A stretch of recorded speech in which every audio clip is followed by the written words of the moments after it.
it's going to start recording. Come on, there we go. Says it's live. Now we just got to wait for the display thing to flip over and make sure that it's going over there. There we go. Tell me. And oh, there we go. Got some viewers. It says on that thing, and over there it says that thing. And because it's noon, we're testing the emergency broadcast service. So in the background, you may hear, besides all of the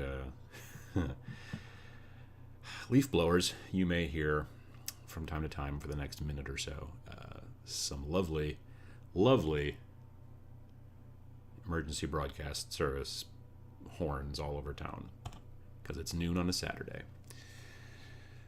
I hope everyone's doing well. I hope you can hear me and see me. VJ Morph says, the dulcet tones. So something must be working, I'm assuming. It says we have 7 viewers, so I now see myself on the screen over there. Sounds like air conditioning. It's not quite that warm. That also could be my computer too. My computer PC is right over here, and so sometimes that makes noise. My plan is when I move down into the basement with all of this shenanigans, I'm going to either get a new PC that's designed to be very quiet with special fans and foam on the inside. I've been doing some research into it. Or I'm going to potentially just move it someplace else. But right now, in my neck of the woods, it's 70 degrees on the 21st of October, which is a little interesting. And because it's a lovely day outside and 70 degrees, every neighbor that I seem to have is out with a leaf blower, just going to town. Because leaves will destroy us all, as it turns out, so they must be smited. Anyway. Let's see here. Who have we got? We've got Potato Joe, who says hello from Kentucky. Hello, Potato Joe. How are you doing? We've got VJ Morph. We've got Giovanni DiMaggio. Black's Cleric, who says good evening or good afternoon from England. My box of Shadespire has just arrived, and I'm sitting down to start assembling them. Thanks for the recommendation. It's a fun game. I got to play it a couple of times at Valhalla as well, and I showed it off to a bunch of people, so that was cool. Yeah, Shadespire hit stores today, in theory, and not my local store, as it turns out, because they're not getting it till Tuesday for reasons. But in general, yeah, if you ordered it direct from the website, you should probably be getting it today. Otherwise, you can go down to your local store, hopefully be able to pick it up today. It's a fun game. I enjoyed painting them. It's only 8 figures. I'm really looking forward to early November when the Death Rattle faction is going to come out for it. There's, I think, 7 skeletons, 7 death figures. There's also an orc one coming out at the same time. I'm probably not going to pull the trigger on that one. I don't know. I mean, it's only 4 orcs. It'd be a quick paint. I don't know. I'm going to definitely get the skeletons. I'll think about the orcs, but I don't know. I hope everyone else is doing well. Who else have we got here? Jesse Daniel says, AC this time of year? No, it's 70 degrees out here in Wisconsin. Yeah, that's true. I don't have the AC on, but it is 70. I did close some of the windows because of all of this. This is neat. Java just asked if I wanted to make changes to my device. No, go away. Stupid pop-up. Leaf blowers. Yes, thank you. The screen just went black, and then it was just like, oh, hey, you want Java to screw with you? No, I do not. Stupid leaves, says Randall McAvick. Yeah, no, I agree. Stupid leaves. Vindicatus says hello from Ohio. It's 41 here. Huh, well, I mean, you guys are way more north than we are, kind of. Well, yeah, sort of more north. Jesse says, at least your leaves are falling. Well, I mean, some. We've got a purple oak right outside that window that you can't see. On that one, the leaves don't fall till the last puking, gasp of fall. So it's always fun to try to if I feel like I actually need to rake them up, it's always fun to do it in the snow, because that's kind of when they, like the other trees in the backyard, they just, they drop when it gets dark out. Mr. Porkio says, "Hey Adam, good to catch you live." Well, glad to have you here. What else have we got over here? Potato Joe. "I'm going to my local store to watch a 40K tourney." Well, that's fun. If you're, I don't know, like I don't necessarily go to watch the tourney. If I'm going to go to a tournament, which I'm not going to play in, let's just be perfectly honest. I'm generally not a competitive player. But if I do go to hang out at a tournament, more often than not, it's just to kind of see cool paint jobs. It's to kind of hang out and talk to people. Obviously, you don't want to bug people, so that's always kind of a concern of mine. I see someone and I'm like, "Oh, hey, how's it going?" And they're all pretty good, but I don't want to be start a conversation when they're trying to move their, Space Marine bikers or whatever. So that just slows things down. And in tournaments, you have a very strict kind of time limit that you have to kind of get things done. That's the other thing. Every game, excuse me, every game of 40K that I have ever played, except for one game that I played during Valhalla, has always gone far longer than the normal tournament time. Most tournaments allow 2 hours, 2.5 hours for a for a normal per round for a 40K tournament, and I've never had a game that short, except for one time at Valhalla, which, like I said, I'll talk about, and that wasn't because we were super crazy speedy and efficient, but yeah.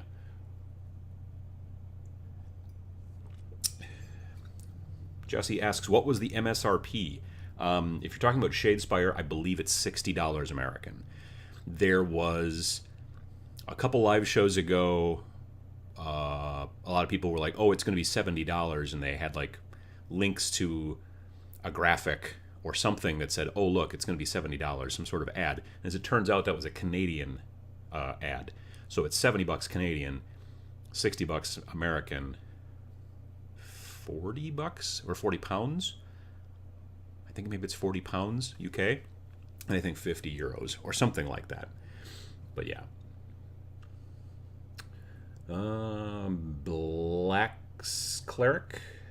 I'm probably mispronouncing that. I hope I'm not. Black's Cleric says, "I can't believe how many projects I've started as a result of Uncle Adam. Age of Sigmar, Warhammer 40K, Kill Team, and now Shadespire."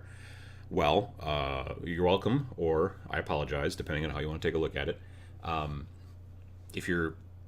Now, see, the trick is you're saying how many projects you've started. The real test will be how many projects you've completed. That will be, I'll take credit for the completion, definitely, when the time comes, because I'm hoping that I'm trying to, with the videos, teach people that completion is really kind of important. But yeah, we'll see how that goes out.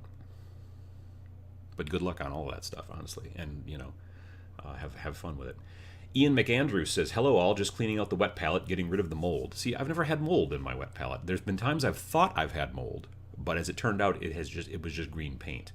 So that's interesting. I've never, sometimes, seriously, long times, I go in a long building binge, and it's maybe 2 months since I've actually opened my palette because I've been building a whole bunch of stuff, and then I actually have to get back into painting because I have to paint the stuff that I'm now built. Sometimes it'll smell a little musty, but I don't ever see any actual mold. That's interesting. I suppose maybe it depends on what you have for the. I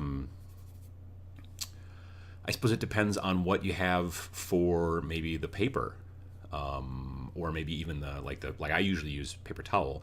Maybe depending on what you have for the actual kind of spongy kind of paper towel-y layer, that might be what's going on. VJ Morph says, "Hey Adam, you seemed a bit glum on your 40K on your Mortal Kombat battles on Mini Wargaming video. You didn't enjoy the format?" I did not realize that was out yet. Awesome. I'll have to go back and take a look at it. It had been a long day to that point, and it was so the Mortal Kombat thing that Mini Wargaming set up at Valhalla. What they did was you could bring a character, and they had specific parameters for what the character, maximum amount of wounds. You couldn't have a 2-up save. There was a bunch of stuff like that. And so your character had to fit within that area. So everybody brought characters. Well, not everybody. A lot of people brought characters, and then you would have this kind of one-on-one battle and all that stuff. The problem is that there are some characters that were much better suited to that than others. I just brought a Space Marine captain, and he had like a mastercrafted bolter and a relic blade. And if you did the points on him, he came to about he came to like 97 or 98 points, something like that. And the thing is you had this Mortal Kombat thing where you two of you fought, and then whoever won went to fight the next one, and then the thing is that each round the winner gets to roll on a chart and get like better stuff, better stats and things like that, or benefits, whatever. So if you started winning a whole bunch in a row, you became super crazy powerful. Well, so a guy there, and I can't remember his name, I think it was Chris, he had a Tau something, I don't know, Dark Star, Cold Star, something or other. It was some sort of Tau commander that had basically like 3 anti-tank guns on it because Tau. And he had gone 6 or 7 kills in a row, and now at this point was basically, glowing and impervious because of all of the upgrades. And like I was going to have to go up against that next, and I was just like, I don't know. I was just like, should I even? I don't know. And a lot of people sort of, not a lot. Some people were kind of like, yeah, I'm not going to bother. So what they did, Mini Wargaming did, was then they kind of made a stopping point, and they said, okay, cool, you're huge, Tau guy. You're going to go off and wait, and now we're going to start a second bracket, and then whoever wins that bracket will go against the Tau guy, and then that will be the ultimate winner. So I got to fight against a guy named Beowulf. Probably not his real name, but I could be wrong.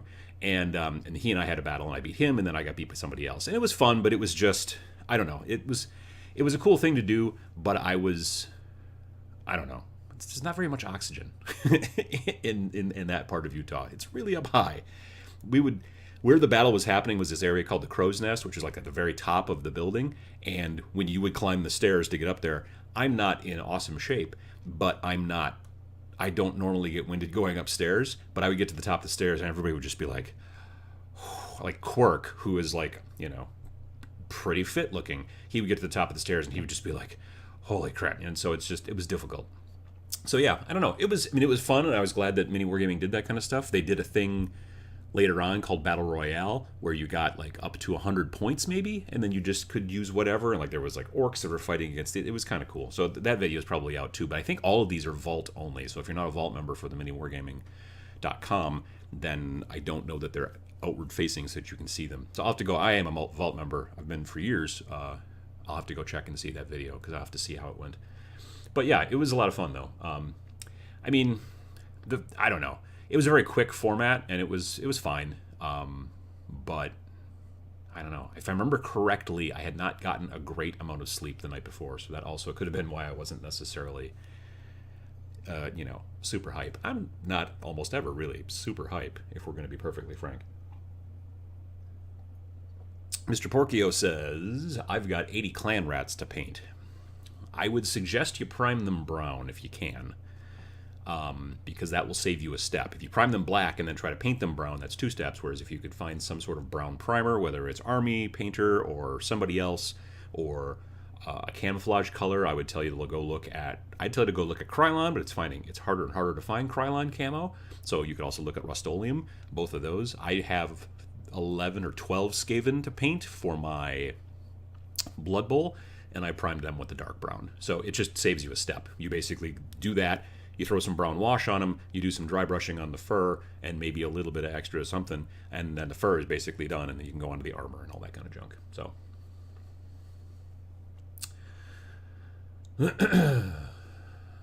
Jesse Daniel says, that's what I've done for years, going to Adepticon, looking at the paint jobs, as in reference to going to a 40K tournament and kind of hanging out. I get that, yeah, definitely. Jesse Daniel also says, I blame my trips to Adepticon for the more games I picked up and all the interesting models. Going to conventions can do that. There is a very small little convention happening today, actually, here in Oshkosh. It's not a miniatures convention. It's just an overall tabletop gaming convention. I'm going to be going. So after I get done here, I got to go help my mom for a bit, and then I'm going to go to the convention and hang out, see some friends from that I haven't seen in a while, and just check out the convention. So, but it's mostly board gaming at this convention. In the past, I have gone and had a table there, like a booth, and I've just run my videos and sold dice and pins and also used games out of my basement just to kind of move some stuff out. This year I didn't because I couldn't, because I had to help my mom with some condo stuff, and I got to go back and help her with that a little bit later on, like I said, after this show. So just the scheduling didn't work out. But yeah. So anyway, yeah, conventions, as I said, can help, definitely. Well, depends on what your definition of help is, but they can cause you to buy more stuff frequently. But you can also find stuff a lot of the times that's just a lot of fun to have, or just find stuff that you didn't know about. You can find stuff that you didn't know that you needed. That's what I usually find when I go to conventions. Potato Joe says, may not getting it close all the way, and that's where the mold is coming. Oh, you may have not closed your wet palette all the way. Maybe that's where the mold is coming from. See, if I don't close my wet palette all the way, it dries out. So that could be part of the issue too. I don't know. Giovanni says, thanks to Adam, I'm working on my first 40k army. Started with the wet palette video, and now I'm up to 1,000 points of Tau. Tau was my first army too, as a matter of fact. That was the first army that I got, and I thought to myself at the time, well, these guys will be really quick and easy to paint, which, if you do it right, they can be, certainly. Now, that being said, Fire Warriors have a lot of parts to put together, so they're maybe quick and easy to paint, but they're not super quick to build. And also, as I got more into it, I found that I really wanted to... When I got into it, I found that I really wanted to convert more, which is why I switched over to Chaos, because Chaos, you can do all kinds of crazy stuff. If I really, really wanted to convert more, I would have switched over to Orcs, because then it's just a free-for-all. But there's a lot of cool conversion stuff you can do with Chaos, too, which is why I switched over and then sold my Tau, which, Painter Sam helped with, if you've seen those videos. But I shifted most of it at Adepticon one year, and then, like I said, moved into Chaos. But yeah, Tau is a fun army to paint, and I was playing Tau back before there was all the cool Riptides and all that neat stuff. I was playing Tau back in 5th when they were kind of anemic. So, yeah, but that's cool. I liked a lot of the sculpts for Tau, but I'm at this point pretty invested in Chaos and in regular Space Marines, so... Let's see here. Chris says, the former Vindicatus says that you've helped me battle the struggle with trying to build all of the things. I've just gotten back into the hobby, and maybe I went crazy buying things. Well, we all do that sooner or later. We all go crazy buying things sometimes. That happens. I've got plenty in the basement that can help prove that, certainly. Definitely. Alexander says, Eldar pre-order is up. Anyone getting any of the made-to-order models? I'm going for the... RT Rogue Trader Farseer and the Bone Singer. I'm assuming that's what RT stands for, Rogue Trader. I saw that one of the channels that I keep an eye on, that I'm a subscriber to, has the Codex, and I forget which one of the Bat Rep ones that I watch. Like, I don't watch a lot of Bat Reps, but there's a couple of channels that I subscribe to because I kind of like what they do with their Bat Reps. Not so much necessarily I look at like the overall structure. Anyway, long story short. Winter's SEO, and what's the other one that I watch? Tabletop Tactics, both of them from the UK. And those guys get, usually, because they focus only on 40k, and they're very much into tactics, they usually get from nowadays, since 8th has come out, they get the codexes a week early, so that they can talk about them and do all that kind of stuff and everything. So that's cool. So yeah, if you're interested in finding out about the Eldar Codex, evidently they've got some videos up, so you can check that stuff out. I haven't seen any new models or anything like that, but I haven't really been looking yet today. I've been running around doing all kinds of stuff, so yeah.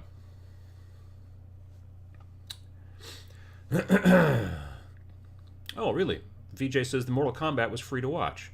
Oh, and the Battle Royale, the first round was free. Interesting, because Dave was saying originally that Mortal Kombat he thought was going to be Vault only, so I'll have to go back and check it out. I didn't realize that. That's interesting. Like I said, I've been pretty busy this week after getting back from Utah, so definitely, yeah. Jesse says, I think the issue is fit for us in the lowlands, but is not used in the high altitude as well.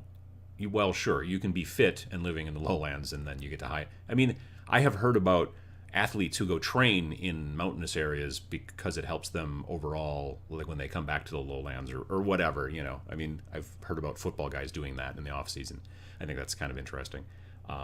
So yeah, makes you a little bit like Superman, I guess. Maybe not. Mr. Porcio says, I used GW Mornfang Brown.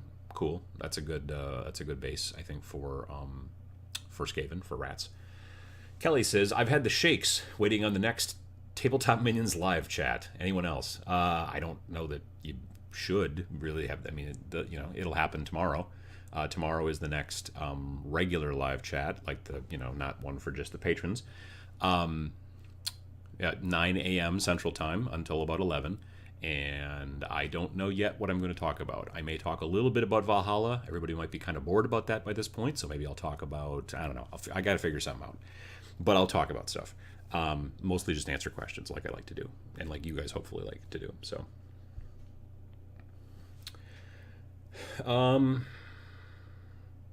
VJ says, so how was Quirks rolling at Valhalla? Plenty of ones, I assume.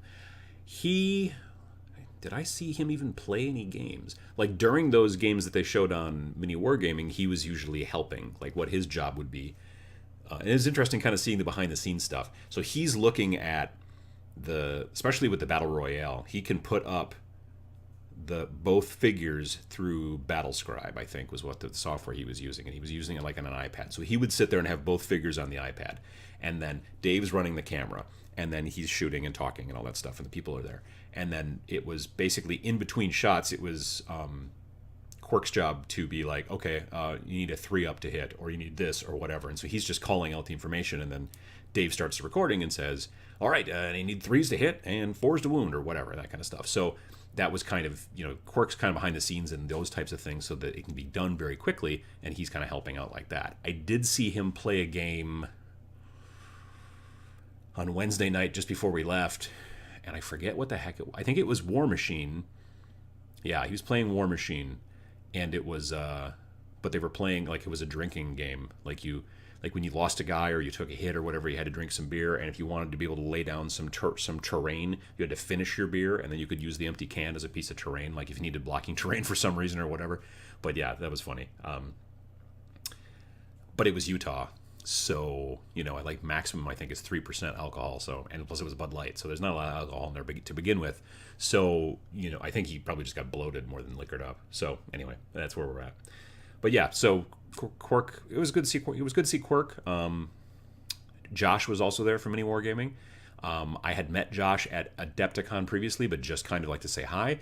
We got to have several kind of fun conversations, interesting conversations about like the YouTube business and just stuff in general during Valhalla. So that was a lot of fun. He's a cool guy. Yeah, I mean, I liked seeing those guys. It was just the 3 of them from Mini Wargaming this year. It was Dave, Quirk, and Josh. Last year it was Dave, Quirk, and was it just Dave and Quirk? No, who else was there last year? I'm trying to remember who was there last year. And I'm having a hard time with it. It was Dave and Quirk, certainly. And Rob, who you don't generally see on camera. He's more of an editing kind of guy. So, yeah, that's right. It was Rob last year. VJ Morph says, highlighting the individual armor plates on the Tau is a massive pain in the backside. What I did with my Tau, when I got them, was I went out and I found a red oxide, which is kind of a maroonish, darkish red. A red oxide auto primer, like a sandable auto primer from the auto parts store. And I built them, and then I textured the bases, and then I primed them all that dark red. Then I found another spray paint that was kind of an orangey color called Go Mango. And I think it's a specific like Dodge color. It was like it's a modeling spray paint. It's one of those little cans of like Tester's modeling spray paint. And so it was a specific color, and I took that, and then I spritzed all the models, all the Fire Warriors and junk, from the top. So now they're mostly dark red, but they're like a light orange on tops of their heads, tops of their shoulders, tops of, everything like that, to give them like a highlight look. And then I just went through and did a bunch of washes, like the cloth parts underneath their armor panels. I washed with like several layers of brown, and I painted their boots gray, and I painted their gloves gray, and I painted some silver bits on their weapons and stuff like that. But it was just going back and then just touching up parts. Like I put, the Fire Warriors have that square thing on the front of their helmets with the 2 little lenses in it. I just kind of like completely filled it with wash, let it dry, filled it with wash again to give it a real darker area. It was really simple stuff. I didn't put any decals on them. I don't think I did any of that little striping, that Tau Sept striping stuff they do. I don't think I did any of that. But yeah, it worked out well. and it just was pretty quick and easy. Like I said, I found them to be, at that time, quick to paint, but I wasn't getting super fancy into highlighting and doing a lot of stuff like that. I was kind of cheating by, well, not cheating. I was kind of compressing steps and aiming for good enough to some degree by spraying from above with the orange over the top of the red. But that kind of stuff works really well. I do that stuff with cultists. I do it with a lot of stuff. I mean, honestly, I do it with most things. I may not use rattle can. I may do it with airbrush, but it's a lot of like, I use a darker primer and then I highlight over top with airbrush from above usually, maybe targeting specific areas, shoulder pads, this, that, and the other thing. But, it works out pretty well as it turns out. What else have we got? Randall says, hey, Adam, what's your opinion on sticking with official GW color versus custom schemes? I got no problem running with custom schemes. It's a big giant universe. So if you're playing, let's say 40K, where there are very specific, iron hands, white scars, blue clovers, green, whatever, if you want to go that way and you want to be like almost like an historical gamer and say, oh well, I'm doing it this way because it's the way it is in the fluff, absolutely knock yourself out. But if you're like, I'm doing it this way because I want to do it that way, I got no problem with that. I mean, my Space Marines are a made-up chapter, which I'm currently saying are a second founding chapter or a second whatever. They're basically underneath the Ultramarines because I'm going to use Ultramarines chapter tactics, and they're called Steel Cross. And they're blue, kind of like Ultramarines, but then their shoulder pads are silver. So I'm painting the shoulder pads silver. And I haven't decided if I'm going to start using that chrome that I like from Vallejo. There's a Model Air metallic chrome from Vallejo, which I use with a brush. And I did it on my Forge Fiend, and it's a bright, shiny, not reflective, not like you can see yourself in it type of chrome, but it is a bright chrome that covers very well in one coat, surprisingly well. And it's really nice and fluid, and you don't see any brush strokes. So I'm thinking about doing that to the shoulder pads, and then in the part under, so you have the rim around the shoulder pads, and then there's the kind of sunk in part a little bit. Then what my plan is usually to do wash, like a black wash in that part. And I'll just put in black wash on both sides of the shoulder pads, go to the next guy, wait for them all to dry, go back, do another layer, again, inside the rim, so that basically the main part of the shoulder pad looks like a darker silver, and then it looks like the outside has been highlighted and is a lighter silver. But all I did actually was painted all bright silver and then just darken the inside with wash. So that's currently, I think, my plan. So if people want to make things up and do it, I got no problem with it. You obviously need to, generally for the rules, you need to say, well, they're using this tactic, they're using that tactic. For Space Marines, let's say. For other armies, they may not have different chapters and things like that where they don't have to follow that, so you just do whatever you want. Anyone who says, well, you got to use the historical way that they did it in the books, I just say it's all made up, man, Like, if you're painting historical armies, you probably ought to try to make it look at least like, if you were like, I'm going to be working on these bolt action guys, and these are my, American paratroopers, and you put them in a nice, like, mauve kind of, ensemble, and bright, baby blue boots. Well, I mean, you can, certainly there's no law. You won't go to jail. It's going to look a little weird a little bit, and since it is actually something that's based off of history, it's maybe kind of a sketchy area where you might not try to do that.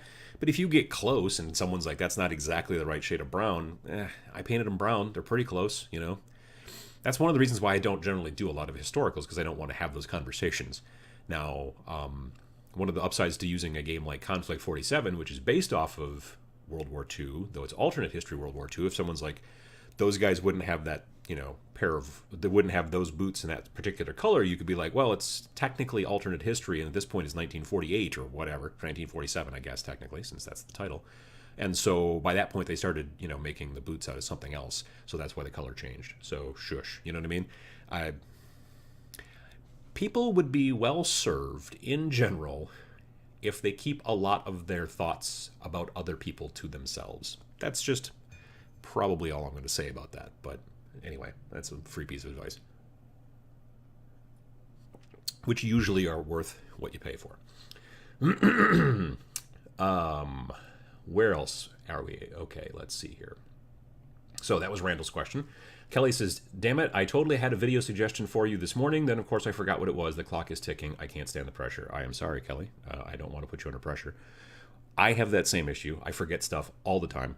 What I do is I use an app. No, not an ad, not sponsored. But I use an app called Evernote. I use an app called Evernote, which I almost forgot. I should have put it in Evernote. And I use that to basically, anytime I have an idea, as soon as I do it, I immediately reach for my phone. Because if I think to myself, oh, that's a good idea, I'll remember that when I get to my, like later on or what. No, I have to put it in my phone instantly because I will forget it in seriously 2 minutes if I don't. I don't know why, but I do. So it's being over the age of 40, I think, is what it is for me. Yeah, that's how I have a big, huge list of a bunch of different stuff that's all related to tabletop minions and stuff like that, and it's in my phone. And the upside is because it's Evernote, it's on the cloud, so if my phone falls in the river, then it's just still in the cloud, so I don't have to worry about losing my information. Other stuff I'll lose, because I'm not usually a big cloud user, but for Evernote, I think it's a pretty good idea. I'm pounding the coffee this technically afternoon. Chris says, having moved from Miami to Idaho, going from sea level to 4,300 feet, was a struggle for a while. It seems just cruel to make you climb 80 flights of stairs. Well, yeah, that's a big difference there as far as elevation. Yeah, absolutely, I can see that. Chris says, you'll never get your hands on me, Lucky Space Marines. Sure, I can understand that. Oh, I get it. You never get your hands on me, Lucky Space Marines. Yes, blue clovers, green stars, white scars, whatever, yeah. Josh says, hi all, sneaking in at work. Hello, Josh. How are you doing? Don't get busted. Potato Joe says, I'm going straight poster boy paint scheme on my Ultramarines.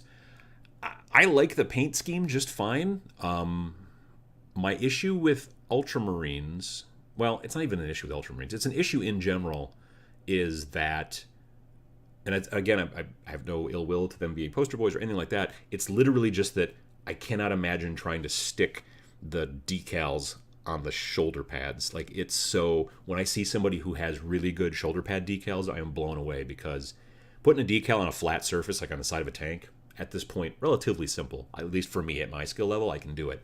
I've got like a little system kind of set up where I lay down like a gloss coat in just that area, and then I cut out the thing, and then soak it, and put it on there, brush, kind of get all the water out, all that stuff, let it dry, then go over it again with another gloss coat, because that really helps. Otherwise, anyway, long story.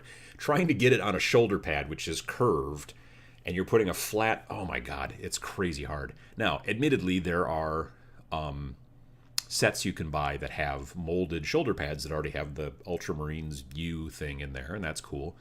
But that can get expensive.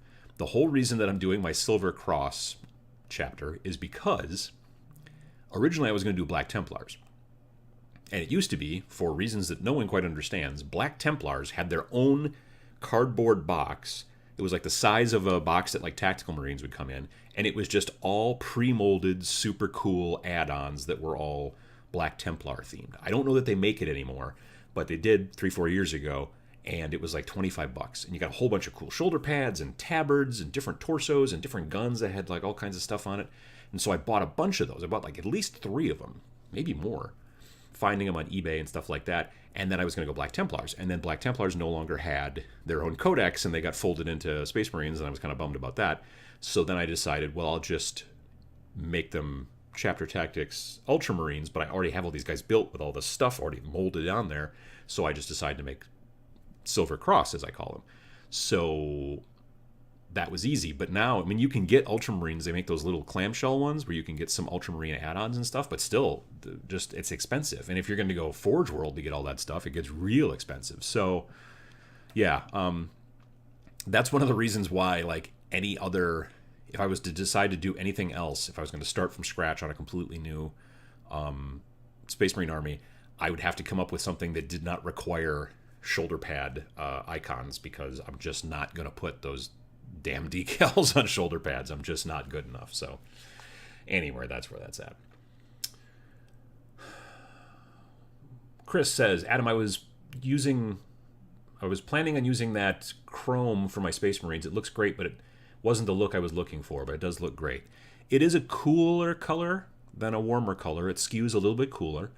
Some chromes and silvers are just dead on like neutral. Then some of them have a tendency to skew a little bit warmer, which means they start getting a little coppery or bronzy. And then there's other ones that start to go a little bit cooler. And this one's just a touch cooler, which means it's just got a little tiny bit of blue in it maybe.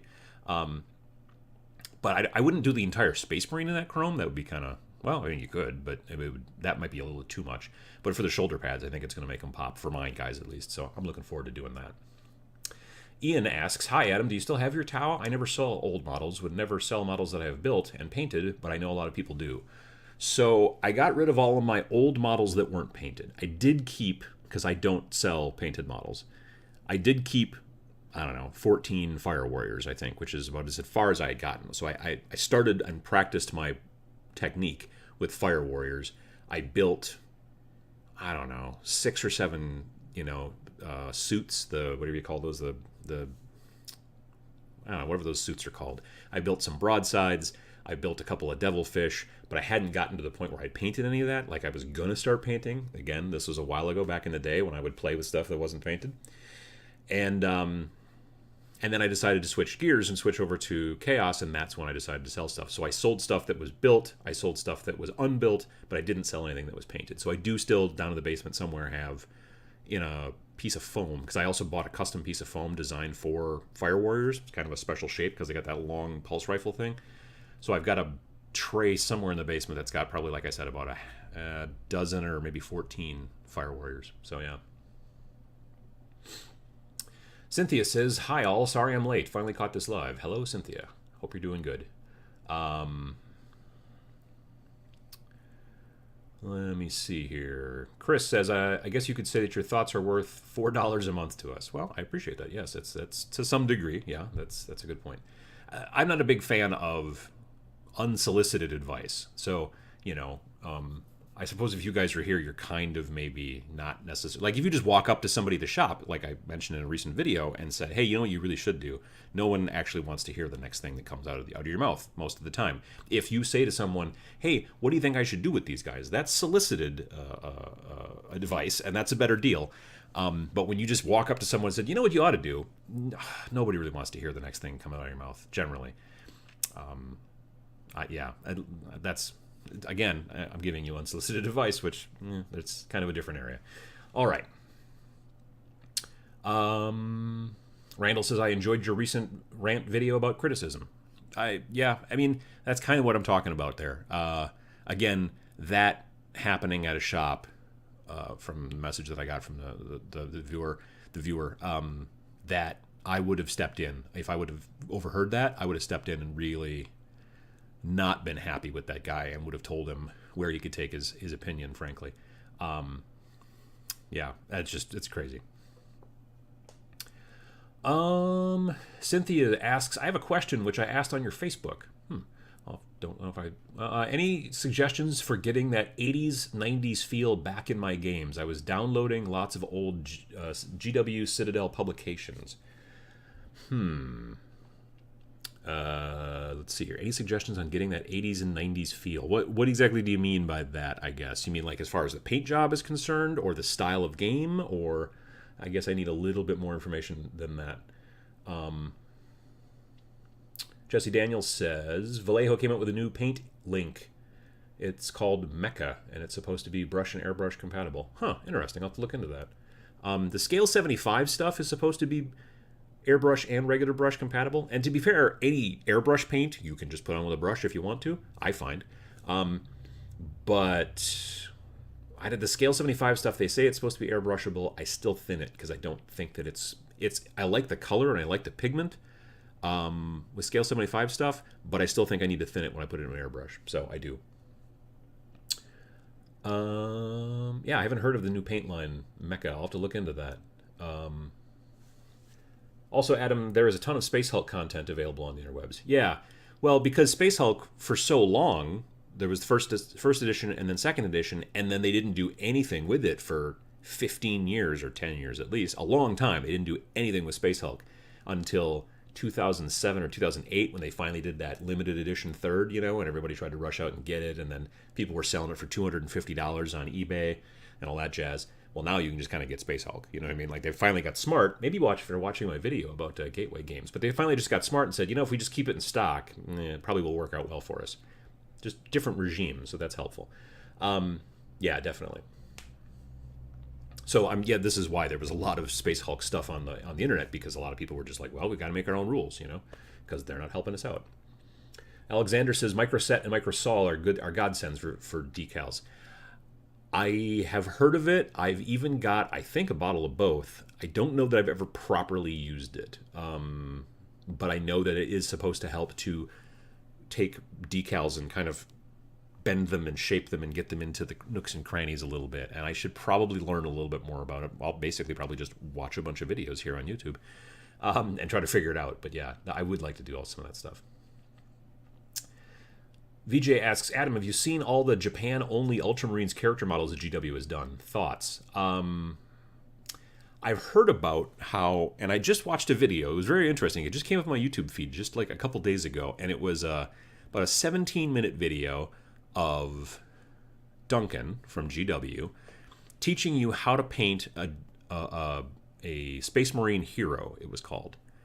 And the entire video was him talking and doing his normal thing, but there was Japanese subtitles to the entire video, which I thought was interesting. And I'm like, and I remember a guy that I know from Asia had said that they're selling like one-off heroes in Japan. Like, they're like basically named figures, and they're not like, you don't buy a box of guys, you buy like one dude. And I don't know if they're pre-built, or I don't know if they come just like on that one little sprue, and you like, I think, about a couple issues of White Dwarf. I think it was a couple. Well, no, it wasn't White Dwarf. It's this magazine you can buy that's just about how to get into 40K, and it comes with a Primaris Marine on the front, and it's just like a single little sprue that's just like a single character.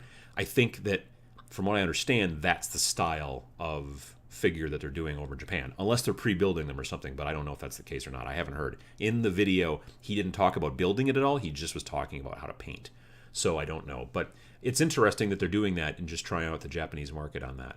I think it's because a lot of Japanese modelers don't want to build an army of stuff. They just like to work on single figures a lot, maybe. I don't know. I'm not sure exactly how that all works, but it's interesting. And you can't get them around here, from what I understand. Probably on eBay. I'm sure there's people who are buying them in Japan and selling them to Americans, or people in the UK, or people in the EU, or wherever. But yeah. So yeah. Enyin, I'm sorry, I'm not pronouncing that properly at all. N-I-Y-N. And they look great, but way too expensive at $12 each. Yeah, $12 is kind of expensive, but when you think about it, like a Primaris Apothecary is like $35. So, it depends on where you're at. That's a good question. Yeah, because the thing is, if you buy that magazine about how to get into 40K, like, I bought the magazine because I needed like one extra Primaris so I could make 3 squads of 5. And so it was like, I think it was $8. Maybe it was more. But so, you got the magazine, which I'm like, okay, I don't need the magazine. I looked through it. It was interesting. It was well done. Actually gave it to a friend of mine who thought about getting into 40K and then didn't. But I just wanted the model. So, yeah. VJ Morph says stealth suits. He is referring to previously when I was trying to figure out what the hell those names of those suits are. That I did have some stealth suits, but the main regular suits that the guys wear, it's the same suit that broadsides have, that just without the big giant railguns. I can't think of what they're called. They're like XV-88s or whatever. I don't know, something like that. Chris says, my plan for the Vallejo Chrome was to use it on the armor and do an aquamarine for the shoulders and some red trim on the weapons and helmets. It looked good, but I agree. But I agreed with your assessment. Yeah, I could see that being a little bit too much, maybe a little bit, but that does sound kind of cool. It was too much on the whole suit of armor. Yeah, I could see that. Ian says, Cynthia, if you're looking for a 90s look, green bases are the way to go. Yeah, definitely like a green ring around the bases, the rim, and a lot of grass. That was kind of a definite, like, if you're looking for that look, if that's what you're talking about, then that's definitely the way to go. Josh says, any info on TMX 2018? It's going to get, I've got the date figured out, which I think I've told people. It's not on the website. I'm bringing up my calendar so that I can answer this question a little bit better. It again is in June, and it's the 9th and 10th. I'm 98% sure. Pretty sure it's the 9th and 10th. So, of June 2018. And it's going to be in the same place. So, I'm going to be updating the website probably before the end of the year. I'm kind of trying to get a new website. And so that may be an after the beginning of the year project, and I don't know how long it's going to take. But it's a long story. Anyway, so I'm going to update the website because I can just do that so people can see the date, but there will be more features and things like that with the new website when it launches and everything. So that'll probably be a little bit long, but definitely, yeah, again, same, June 9th and 10th here in Oshkosh, Wisconsin, 2018. VJ Morph says, if you're looking for an 80s and 90s feel, just play Rogue Trader rules and make sure you roll every table. Yeah, no, there's a lot of table. I mean, I never played Rogue Trader originally, but like I showed in a video back after Adepticon, I did buy the Rogue Trader reprint, the 30-year anniversary one, and there's a lot of stuff going on there. It's very dense, especially in comparison to what we're playing now with 8th edition. It's a totally different game. It's basically an RPG. So, Goblin Green bases all the way. Yep, that'll definitely do it. Let's see here. Josh says they're trying to compete, and they being GW, with the Gundam Gunpla market there in Japan, talking about the little single figures. Those guys and gals will pay $50 for a pair of sprue snippers. Looks up God Hand snips. All right. It's very interesting as far as Japan is concerned. I have watched videos about how to paint Gundam before, and it's a very different thing than what we're used to. Generally, what, for the most part, it seems to happen is that the Gundam models are the colors are already, basically they're colored plastic. So, there's multiple sprues in the box, and there's blue sprues and red sprues and white sprues and yellow sprues and all that stuff, and you cut off all the pieces and you put it all together, and now it's already pre-colored. So you might have a piece that's on an arm where it's majority white, but there's this cool thing that's on top and it's already blue, and then over here, and the hands are yellow, or I don't know, whatever. So you put it together and you don't have to paint it. But then what happens is the people who are into that, they don't necessarily paint the models, but they spend an amazing amount of time weathering the models and kind of making them look worn and real and not so toy-like because they're already pre-colored plastic. So that's really interesting to me. There's a guy on YouTube called Dr. Faust, and he does painting videos that I watch from time to time. And he did one of a Gundam, and I watched that one. I had no idea that's how they kind of did that and what the hobby was like for that, but it was very interesting because he doesn't just do gaming models. He does a lot of Reaper Bones. He does a lot of display type stuff. I don't even know if he actually games now that I can think of it. He may only just paint for the enjoyment of painting. But yeah, interesting videos. I mean, I don't always agree with the way there's no painter that I watch where I'm always like, oh yeah, absolutely. There's always painters that do this thing and you're like, I would have done it differently. But that's, there's nothing wrong. We're both right, I guess, at least within our own little areas there. VJ says that these models from Japan are push fit, which basically, yeah, that, the models, they are selling right now for both Death Guard and Primaris, I guess, a package of 3 push fit models that go together and don't require glue. And they're interesting too because they're not the same sculpts that came in the Dark Imperium box. So you bought the Dark Imperium box, you got you got 7 Plague Marines, or Death Guard technically, and you got, I think, maybe 10. I think you got 10 regular Primaris Marines, plus then there's also 5 more Hellblasters with the big plasma guns, but I'm talking about the regular Primaris troops. So you got 10 of those guys and you got 7 of the other guys. But the boxes, those push fit, boxes of 3 are completely different sculpts for both of those. So that's kind of interesting. And then, so this is what I did.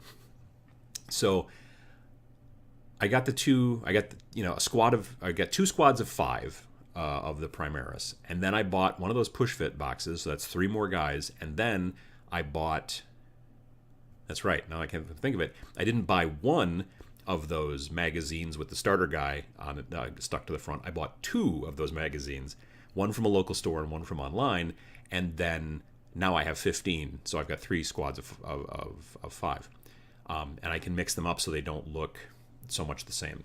So that's the sort of cheapish way, because you can also just go out and buy now a box of Primaris, but they're multi-pose and stuff, which is fine if you want that, and I generally do, but this I was just wanted to kind of quickly slap these guys together. So they're currently on my workbench. They need a little bit more embellishment, and then they need texture, and then I'm going to start priming, which is probably something I'm going to probably work on embellishment tomorrow, actually, in the evening. So that'll be nice. Crisis suits. Giovanni's got it right. They're called crisis suits for the Tau. I don't know why, but yeah, the crisis suits, which are the normal suits that like the commander crisis suit and the broadsides and all that jazz. Crisis suits. Thank you. It was on the tip of my tongue. Cynthia says, I guess I mean the feel of the games from that area. So not so much, I suppose, the paint and stuff, but more the feel. Okay. It might be that I just have a fondness for it, like when you play your first online video game or something that I can never get back. Yeah, I can see that. My first online video game, I think, was Ultima Online, and there's still some fond ideas and fond memories. If I sat down and tried to play it now again, let's say, I'd probably be like, oi, I don't want to. So there's that. Yeah, there's a lot of games. Like I was big into BattleTech when I was in college. We played a lot of BattleTech. I don't know that I'd want to play it now. And it's not that I'm against it. It's just it's not the type of game I'm looking for anymore. I'm interested in BattleTech Alpha Strike, but that's really hard to find. And I've watched a couple of bat reps and gone, well, maybe that'll fill the void in my heart. But what's really, I think, going to do it, actually, and this is interesting, is that they, Harebrained Schemes, the guys who made Golem Arcana and a bunch of other stuff, they've done a BattleTech PC game that's turn-based. And kind of like, not exactly top-down, but like you can get, it's three-dimensional, but you're looking at it. You're not in a mech, is my point. And that's really interesting to me. I watched a bunch of videos about it, and I was going to get in on the Kickstarter, but I didn't. Long story short is I reached out to them, and I was like, hey, and they sent me a code for the beta. So I've been messing with that, and I'm going to make a video about it actually soon, because there are video games out there. I'm not anti-video games. Some people think that I am, but I'm not. But there are some video games out there that can be, again, good gateways into the hobby. And I think this is one because, well, I don't know if it is or not. For me, it's not going to be a gateway back into BattleTech because I think it'll easily replace BattleTech because I don't have to. I mean, it looks really cool. Runs on a relatively lower end PC if you need it to. And it's turn-based, and you don't have to buy a bunch of mechs and paint a bunch of mechs and stuff like that. And you don't have to do all the filling in the tiny little dots and the circles and all that stuff and do all the bookwork that regular BattleTech, to me, seems like there's a lot of. I know Josh is a big fan of BattleTech, and again, I love the BattleTech world and the art and all that kind of concept stuff. But that PC game is really, I'm like, they did a cool job there. I really dig that. I would love to see more PC games that were turn-based. You know what I mean? That AR game that I've talked about, the machines, I did a video a while back about that, where you're looking through your phone kind of, and you've got this virtual tabletop and you're moving, your units around. I really wish I was turn-based because it's like an RTS, so it's a little bit not what I want, but someone's going to make a turn-based AR game, and I'm going to be pretty excited. I know a lot of people have talked about Tabletop Simulator, but I'm talking about something that's mobile, something I can. One of the upsides to my mind in AR, a lot of people are like, yeah, I don't want to carry around a phone though to do it, but I'm like, you're always carrying your phone around. You know what I mean? So if you want to sit down and play real quick with a friend at some place, you can do it. If I want to sit down and play Tabletop Simulator, I need to open up a laptop and do it that way. Or if you do the thing with the VR thing, that's a whole. You're not going to lug that around, I guess is my point. So anyway, that's my whole deal. Josh says, you'll have to play in our Alpha Strike game at Adepticon. I'm going full tilt for the tables. Josh has been through his Mac the Maker channel and Facebook and stuff like that. He's been working on a lot of terrain, things like that, 3D printing a lot of stuff. I know there was a big drop pod you were working on, which I hope to see pictures of eventually. So yeah. VJ Morph says, also with the new team up with WizKids, this is about GW, could we see push fit pre-paint GW? I still don't think we're ever going to see pre-paint GW. I think this gig, from what I read in the article, is basically they're just going to take over where Fantasy Flight left off. They're going to start redoing Relics, which was a game that they did that was basically Talisman, but 40K version. They're going to start doing, so I guess they're going to do some sort of 40K dice game. So, if you're into that, that's cool. It's just basically going to be a lot of board games and stuff like that. So it's going to be a bunch of board games and things like that, licensed in the 40K and probably also Age of Sigmar, whatever, universe. I'm sure they'll probably bring back, what was that other one? Blood Bowl Team Manager or whatever, that kind of stuff. So I don't think you're going to see pre-paints coming out of WizKids for GW anytime soon. I guess it's a possibility, but it seems like a really bad possibility because WizKids can't do pre-paints very well at all. So, yeah.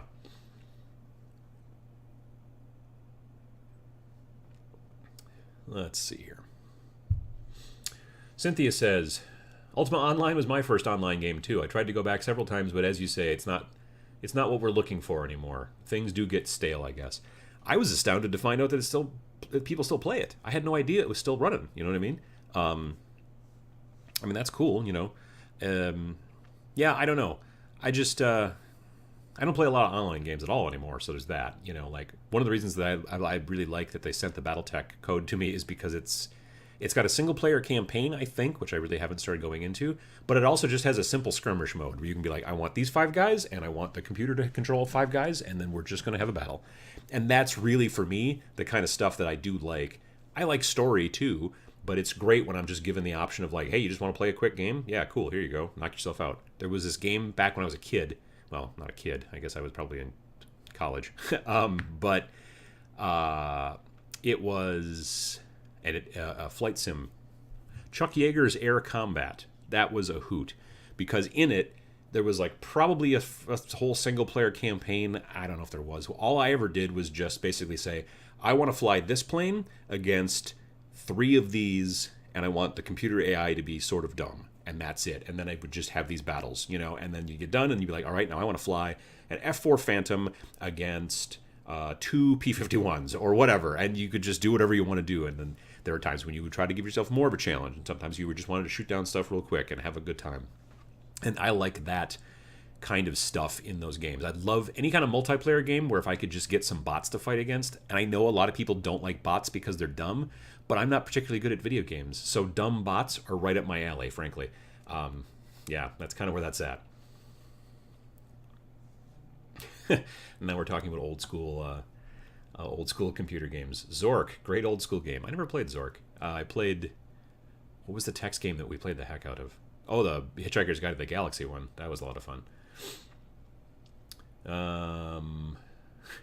UO, where you could run around robbing houses in a kilt with a crossbow. Yep. I think we're all dating ourselves, says Chris. I agree. Cynthia says, I tried to get into BattleTech several times, but I guess it was too crunchy for me. It is very crunchy. And if you're looking for a crunchy game, it's awesome. They, I believe, made Alpha Strike to make it less crunchy, so you have 2 options, which is smart, diversifying like that. It's the same thing that Games Workshop is doing with, say, Age of Sigmar and 40K, or some of the, like Shadespire and things like that. If you only have like this one thing that your company does, if there are people out there who are interested in the genre but not interested in that thing, they won't buy your stuff if that's your only option. So as you get bigger, you diversify so that you can bring people in from all kinds of different areas, I guess. So Catalyst Labs has decided that BattleTech is, one of the things that they like to push, and that's cool. But they also want to have a kind of simpler version of BattleTech for people who are interested in that. There's a Kickstarter that's going on right now for a role-playing game that I remember from my first Gen Con called Battle Lords of the 23rd Century, which at the time, even when I was younger, like in 92, I remember that name being like very dramatic. Battle Lords of the 23rd. Anyway, what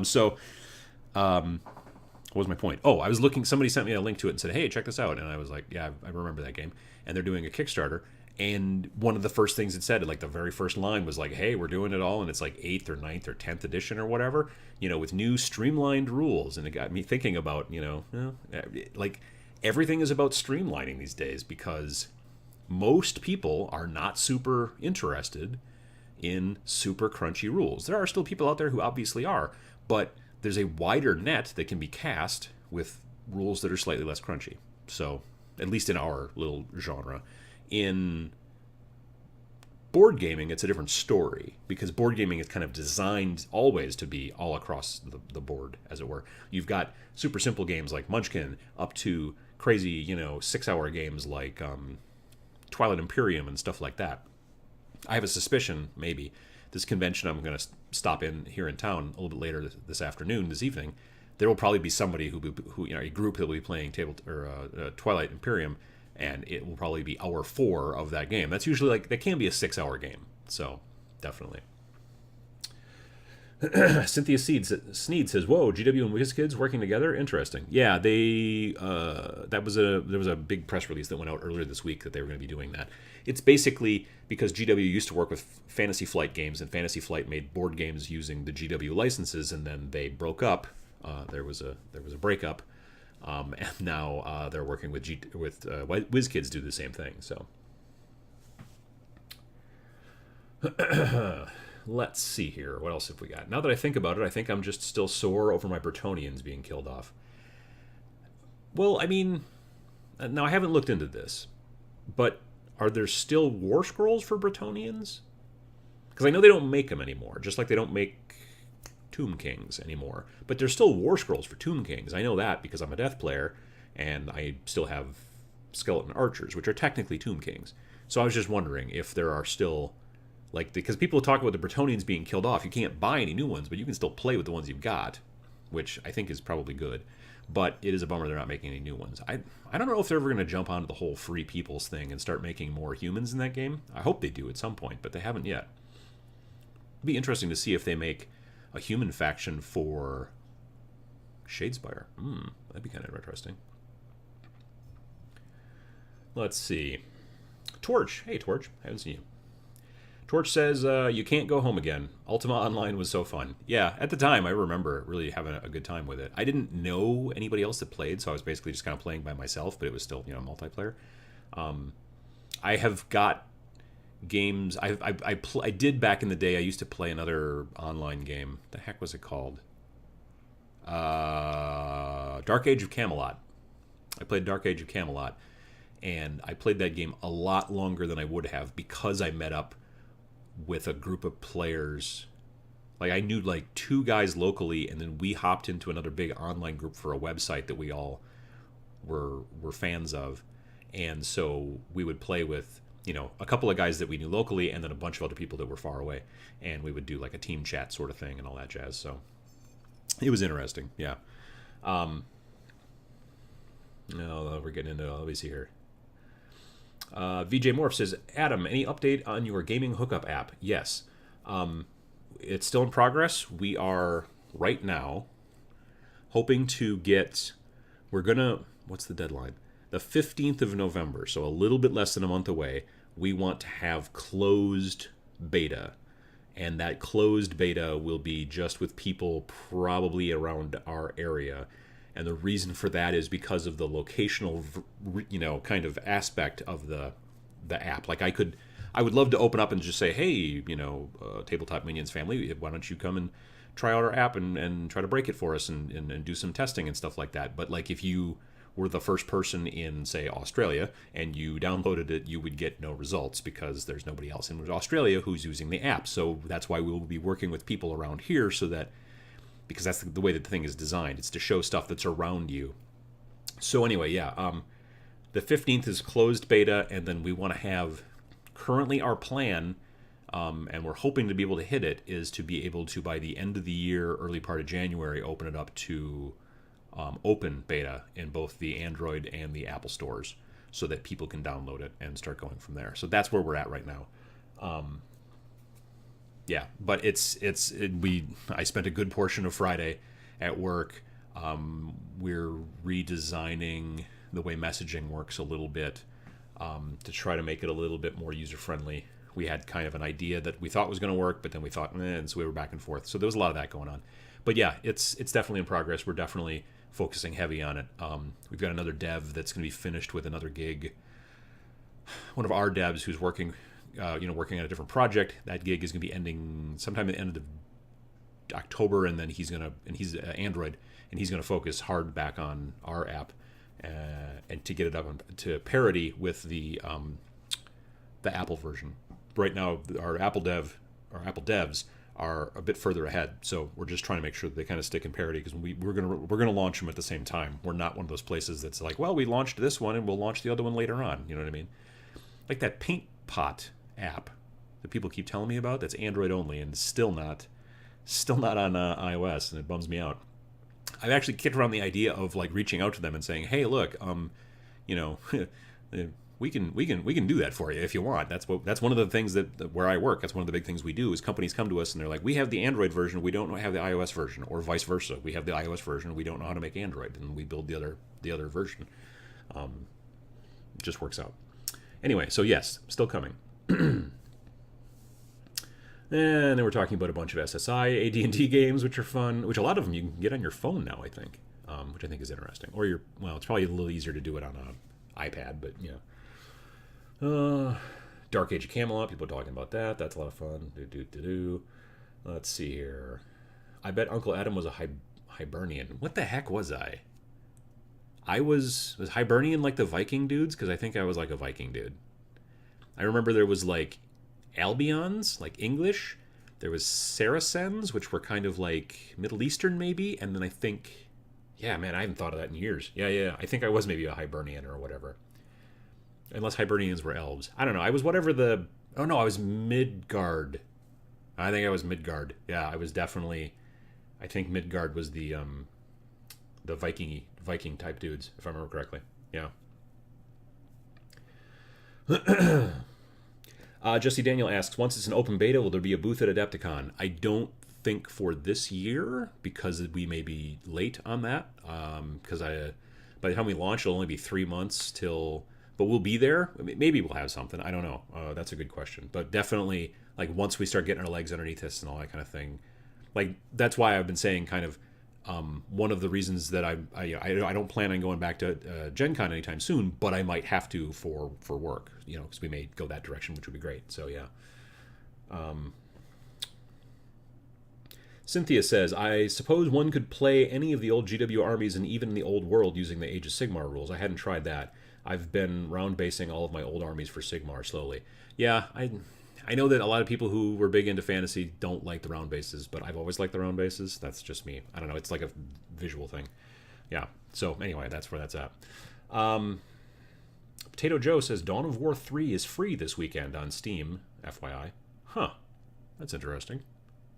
Like, is it only like you can only play it for like a weekend and then it goes away, or what? That's very interesting. I've not heard great things about Dawn of War 3. I played Dawn of War 1, and I played Dawn of War 2, but not as much. I have talked to so many people, and it has surprised me. I've talked to so many people who've come up to me like at conventions and stuff and have said, oh, I love your channel, blah, blah, and that's great. And I love talking to those people. And so many of them have been like, I got into 40K because of Dawn of War. And I'm astounded. And that's part of the video that I want to make about Battletech as well, and that, that whole video game as well. But just how, like, when I'm talking about gateway games, I'm talking about here's a tabletop game that you would be playing as a tabletop gamer that might bring you into miniatures. I'm amazed at the jump between, like, I'm amazed that a person who's really interested in video games would then be like, you know what I really want to do is I want to cut little pieces of plastic off of plastic frames and then glue them all together and then sand and then prime and then paint. I mean, that seems like a big jump, but I keep talking to people who, like, their first, thing getting into 40K was Dawn of War. So, that makes sense that Games Workshop would be doing it. I just didn't expect it. I really didn't. So it's cool. And I liked the original Dawn of War quite a bit. Yeah. I was just talking last night, actually, with a friend. And he was talking about how he actually sits down and just plays Dawn of War and Dawn of War 2 when he starts thinking about miniatures. And then he doesn't go out and buy more miniatures, or he doesn't go out because he's a board gamer now. He used to play miniatures and he's gotten away from it. And now when he wants a fix, he just goes plays a video game instead about that stuff, and then it helps him out. So, that's good. Let me see.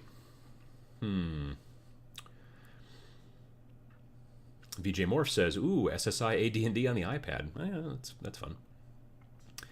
Chris Desert says, Midgard was the Viking guys. Much love for Adam. Yes, I was a Midgardian, I guess.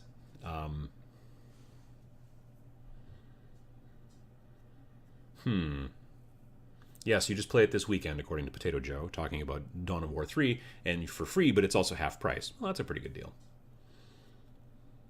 Josh McCarthy says, I have not seen much crossover into Battletech from MechWarrior Online. Well, see, and that's the thing. The MechWarrior style games where you're in the cockpit and everything's in real time, to my mind, that is very different than playing Battletech. Whereas Dawn of War, though it was real-time strategy, is still, you're looking at guys from above and you're moving squads of dudes around or whatever. And so I could see that going, oh, it's so cool to move all these little dudes around. Whereas if you were playing, like, I don't know that, I wonder how many people who actually played the game Space Marine, which was PS3, 360, Xbox 360, where it was not a first-person shooter, it was like a third-person, like you saw your Space Marine in front of you on the screen, but you always saw like his backside, and he was running around and smiting people. That doesn't translate as much, in my opinion, to tabletop wargaming, because you're down just running one dude. And yeah, it's the world and it's the lore, but it doesn't translate as much. And I could see that exact same problem with Battletech. A Mech Warrior, that's one of the reasons I'm not interested in seeing playing another in the cockpit type mech game. I would rather play something that's a bit more like the tabletop. So that's that's interesting. We're coming up with interesting ideas. We are. So yeah. Cynthia says, I like the round bases a lot more. It seems easier to customize. I agree. There's just more space. Maybe I just like curves. They can also be ranked using movement trays. Yeah, there was a guy at Valhalla who had these cool 3D printed movement trays for round bases. And they were like, it was like 5 circles and then 5 circles underneath, but the bottom row was not like, this is hard to, they were like offset a little bit. So the circles, instead of being like, instead of being like this, the circles were sort of like set in, and then I'm not necessarily showing you properly, but it made a little bit more sense. And then you could move, say, Tyranids and things like that. And you could also, he had put holes on the sides where you could put a magnet in there, and then you could snap a whole bunch of them together, I guess. But he had a couple, and he had printed them, or his friend had printed them, or something like that. I thought they were kind of interesting. I don't generally still want to use movement trays. I'm not a movement tray guy, but I could see if I was playing a big horde army, it could be useful just for speeding up the game. Oh, speaking of speeding up a game, so there's a guy who used to work at Mini Wargaming, and his name is Owen, and now he has his own YouTube channel, and his nickname is The Cooler. And so I think his channel is called Gaming with the Cooler. He's a friend of Ash Barker from Guerrilla Miniatures Games, and he's frequently in Ash's bat reps. And he and Ash share a studio space. So Owen, I think this was Owen's first time at Valhalla. He wasn't there last year for sure. And so I had met him also at Adepticon a little bit just to say hi, but we talked a lot more and everything last week. And so he was there as an invited guest as well, like myself and like Codex Dan and the guys from Mini Wargaming.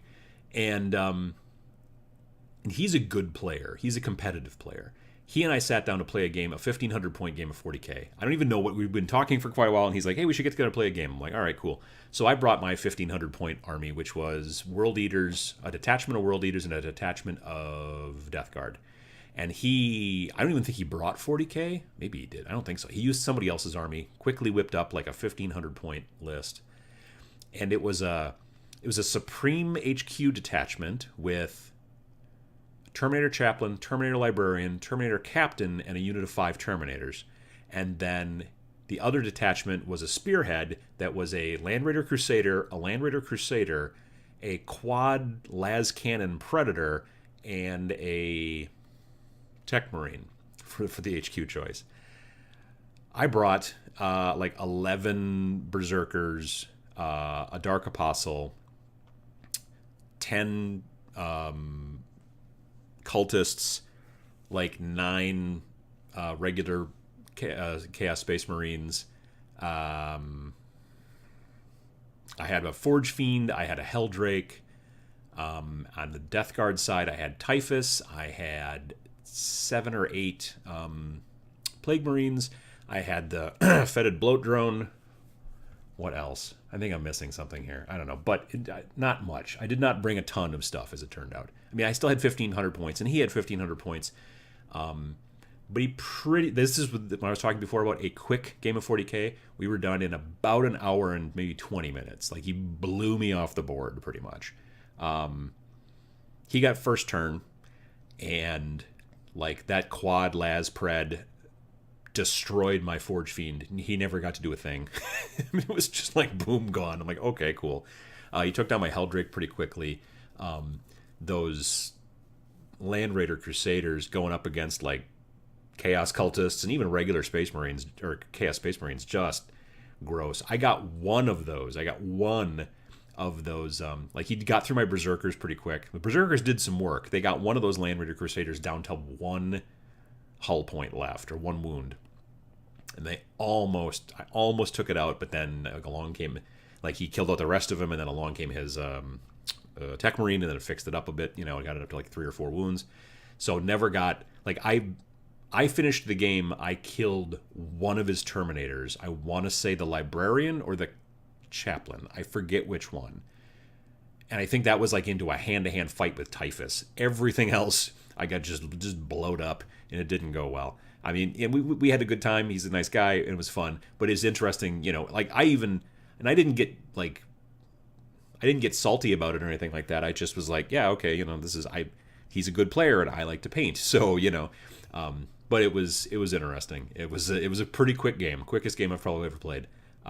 But still, yeah, it was interesting. It makes me think about maybe trying to build. I have a Land Raider Crusader that's on my paint thing for my Space Marines, and I may, God, I hate to build another one, and then just, I don't know. But I'm going to definitely try to deploy it at some point, because I think it's a good idea. Later on, like the last night of Valhalla, I played a game with 3 other guys. We had like a 2-on-2 situation. It was 2 1,500-point armies versus 2 1,500-point armies. So it was my Chaos and a guy named Ray, and Ray had Tyranids, which were not his Tyranids. They were his friend Ruben's Tyranids, and he's usually a guard player, but the new guard book had just come out. It was kind of gross, and everyone was like, geez. So he's like, well, I'll play Tyranids instead. So he had 1,500 points of Tyranids, and then we played against 1,500 points of Black Templar from my friend Ruben, and 1,500 points of, what was the other, Admech from a guy named Chris from the UK. So we played that game, and it was a longer game, but we were also having a good time talking and you know, and all that kind of stuff.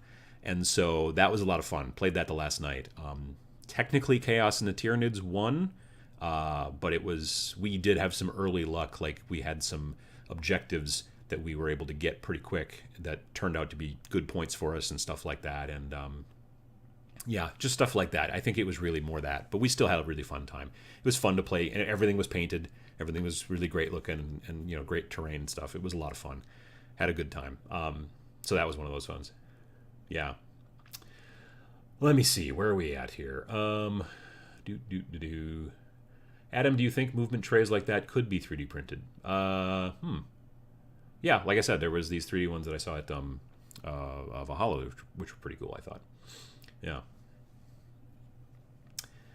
Josh McCarthy says, I have some movement trays I'm releasing this weekend, so it's very doable. Yeah, there you go. Cynthia says, do you know if the files that guy at Valhalla used are available for the movement trays? I don't know if he's selling the files or if he's selling the trays. Again, I think he brought them along and they were done by a friend of his, so I'm not sure about that. I didn't get a card, sadly, but maybe Ruben did. I could reach out to him potentially. Evidently, according to Josh, Josh is going to be selling files. Well, I don't know if he's selling the files or if he's selling the actual 3D prints. One of the two. But then Litco also has some in MDF, and Death Ray does as well. So yeah, there are definitely movement trays out there designed for round bases. Yeah. What else have we got here? That way I could play Age of Sigmar or Old Hammer. Now the thing is that the round bases don't necessarily rank and flank very well if you put them into movement trays. They're sort of a little bit more organic. So there's that, I guess. Yes. Where else have we got here? By the way, thanks to whoever recommended the Impudent Mortal Orc Rust scenery. Bought a bunch and have spent the weekend building it. Very cool and looks great. Oh, that's cool. I'm looking forward to seeing it. Yeah, definitely. Cool. Yeah, like I said, the Valhalla was fun. Like I said, I got to play that big game of 40K. That was fun. I got to play in the Mortal Kombat with the mini wargaming people. That was fun. I didn't do the Battle Royale because I didn't really have anything that I thought would work well at 100 points. Like I could bring some stuff, but not much. And then that 2-on-2 game, that was a lot of fun on Wednesday night. It was. My flights were good both ways, so that was great. I mean, I had a what do you call it? Not aisle seat. Exit row. I had exit row seat on the way out there, so I got a little bit more leg room. I had all this extra room for activities, which was lovely. And on the way back, I also still had a pretty decent seat, and it was not too bad that way. So it was towards the front of the plane, which was also helpful, because if you're way in the back, I don't fly a lot, but if you're way in the back, it's kind of a pain. At least I find it to be. So, yeah. But it was good.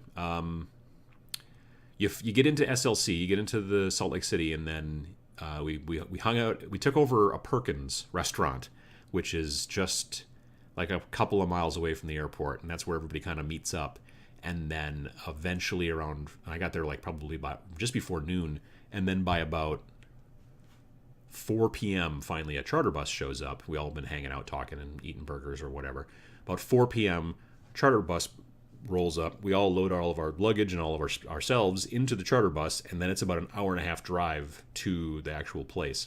It's outside of Heber City, Utah. And so, yeah, interesting countryside. Like I've never, like other than last year, I'd never really been in a lot of places with a lot of mountains. So it's always interesting to see a lot of, snow-capped mountains off in the distance and stuff like that. We don't get that here in Wisconsin, as it turns out. So, yeah, it was a lot of fun.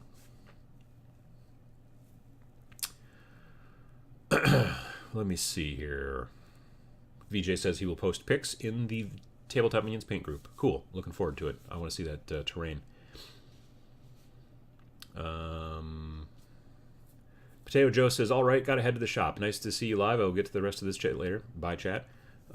We will see you later. Absolutely. VJ Morph asks, Adam, is Valhalla invite only? No. So if you're an invited guest, a media celebrity as myself, then that's like an invite thing. So I had to pay for my flight out there, but then I didn't have to pay for the room and board and whatever, because you get fed like 3 times a day. You get breakfast, lunch, and dinner, which is quite lovely. There's a lovely woman who is the caterer, does a great job. She had some help this year, a guy named Rich, who was also an orc player, strangely enough. But yeah, a lot of fun. But every year, because this is all run by Wargamer Girl, Miranda, Wargamer Girl. She has a channel on YouTube, and it's mostly about War Machine, and she's a big War Machine player, Kador. So she and her husband run this channel, and then 2 years ago, they picked up this Valhalla thing from where Blue Table Painting, Sean Gately, where he had left off, like he had started Valhalla. He lives in Utah. They live in Albuquerque. Wargamer Girl and her husband. So they kind of picked it up because he had stopped doing it to some degree, and they picked it up, and now it's a Kickstarter. So what happens is that the Kickstarter gets announced usually in, I don't know, March maybe. And so the one probably for next year will probably get in March 2018. There will be a Kickstarter for Valhalla, and then you can pay to get, like, there's a certain amount of each type of bunk in each type of room. The cheapest, I think, was maybe, I don't know what it was. I want to say it was maybe around $800 was the cheapest, but that's because they expanded it this year. Last year it was like 5 days. This time of the year it was 6. So it's, extra night, 3 more meals, all that stuff. So for that level, I believe you end up in a bunk room. Like I was in a bunk room with 3 other people, and we were in bunk beds. And so it was like Codex Dan and Owen, the cooler, and sometimes Quirk. And sometimes he slept in a different place. So yeah, so that was us. But the bunk room is designed, I don't know, there's like 12. I think they call it the drop pod room. She makes up all these names for him. But so that's like the lower end. And then there's also like one room that I think is known as the Emperor room. And that's like $2,500 for the week. But it has like its own bathroom, and it's got like a whirlpool, and it's got a whole bunch of other shenanigans going on. And it's like for, like a couple maybe, or you could maybe fit multiple people in there. I don't know. But so that's how you get to Valhalla, as it's generally stands, is that it is you pay to get into, you do the Kickstarter, and then you have to get yourself there, and then you go from there. But it is basically just a wargaming retreat. Although this year there was a little bit of D&D too going on. There was Sean from Blue Table was there, and he ran a D&D campaign at one point.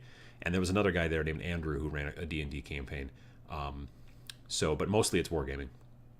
It's 40K. It's Age of Sigmar. It's some people played Mordheim. Some people played. There's plenty of War Machine going on. I don't think anybody played anything historical.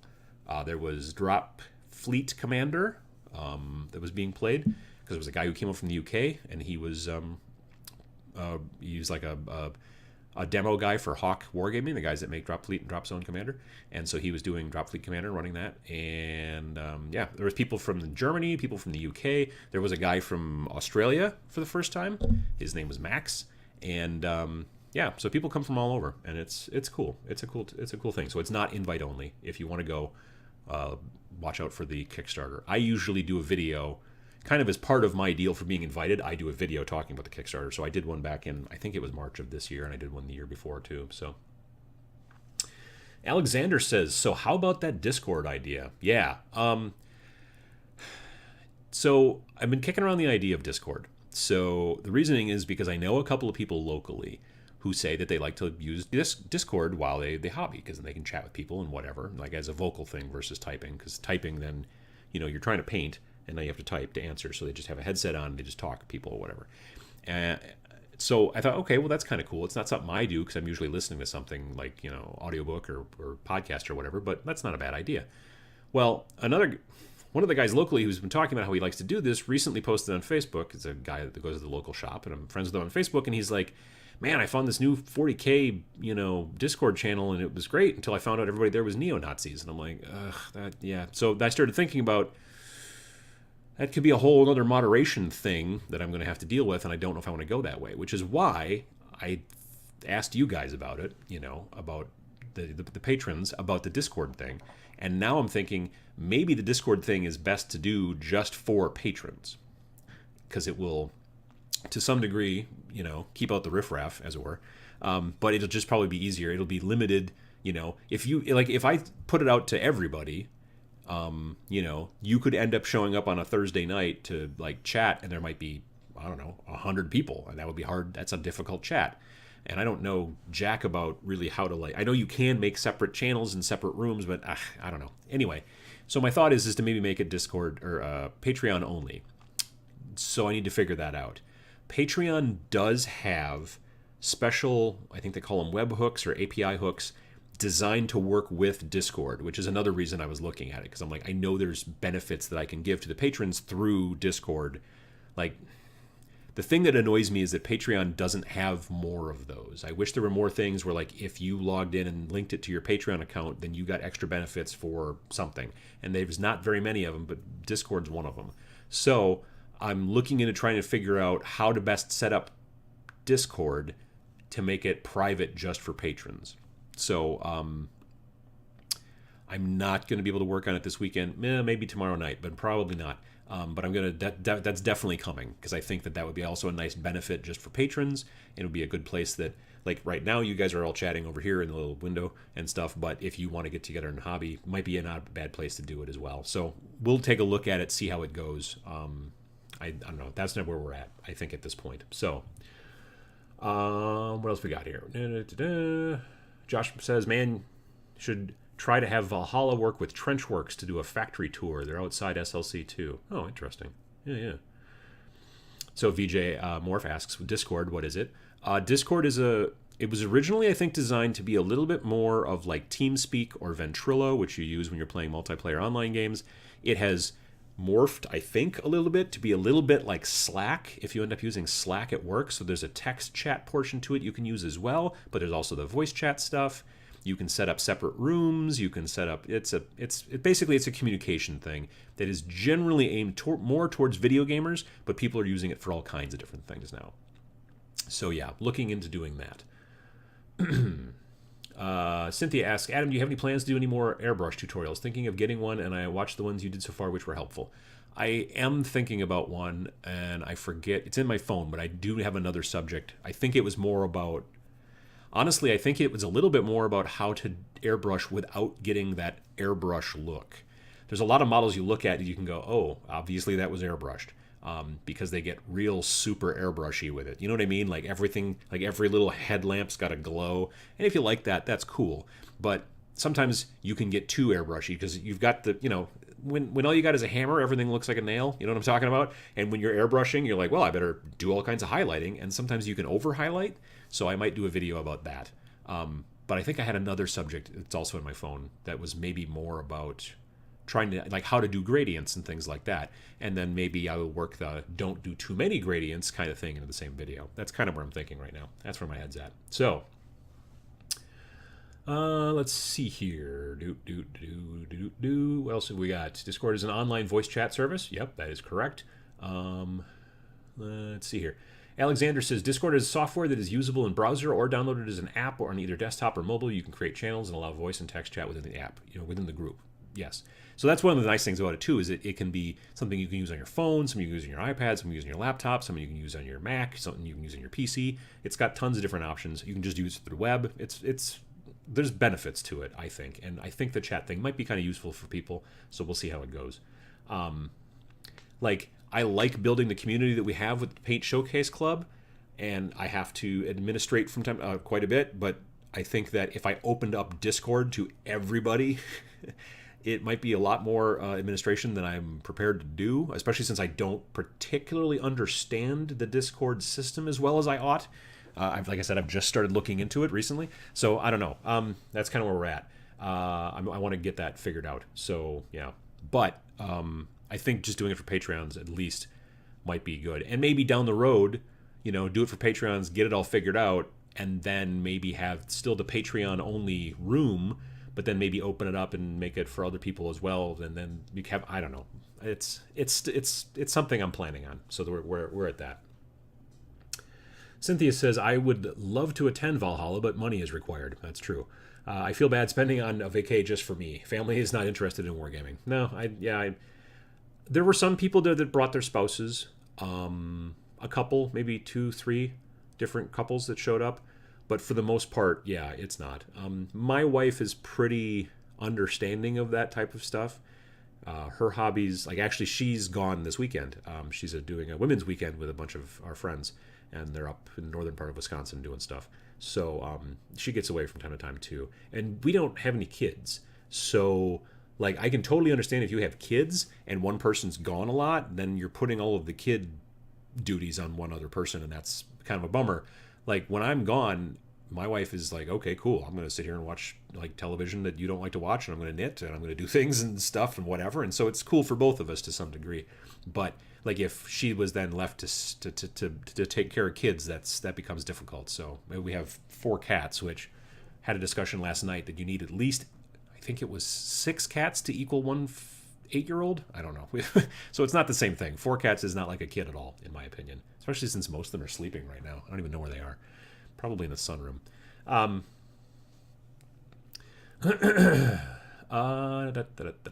Let me see here. Cynthia says, not sure if it has been discussed here. Any thoughts on the hoopla about GW adding more female-friendly minis? Facebook group seems to be freaking out over the idea of female Space Marines.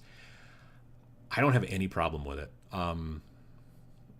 I am, to some degree, probably a social justice warrior to some degree. I'm not a warrior. I like to multi-class. I'm going to say probably sorcerer bard, I think, more likely.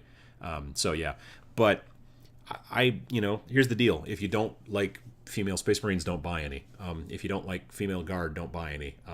It's your hobby.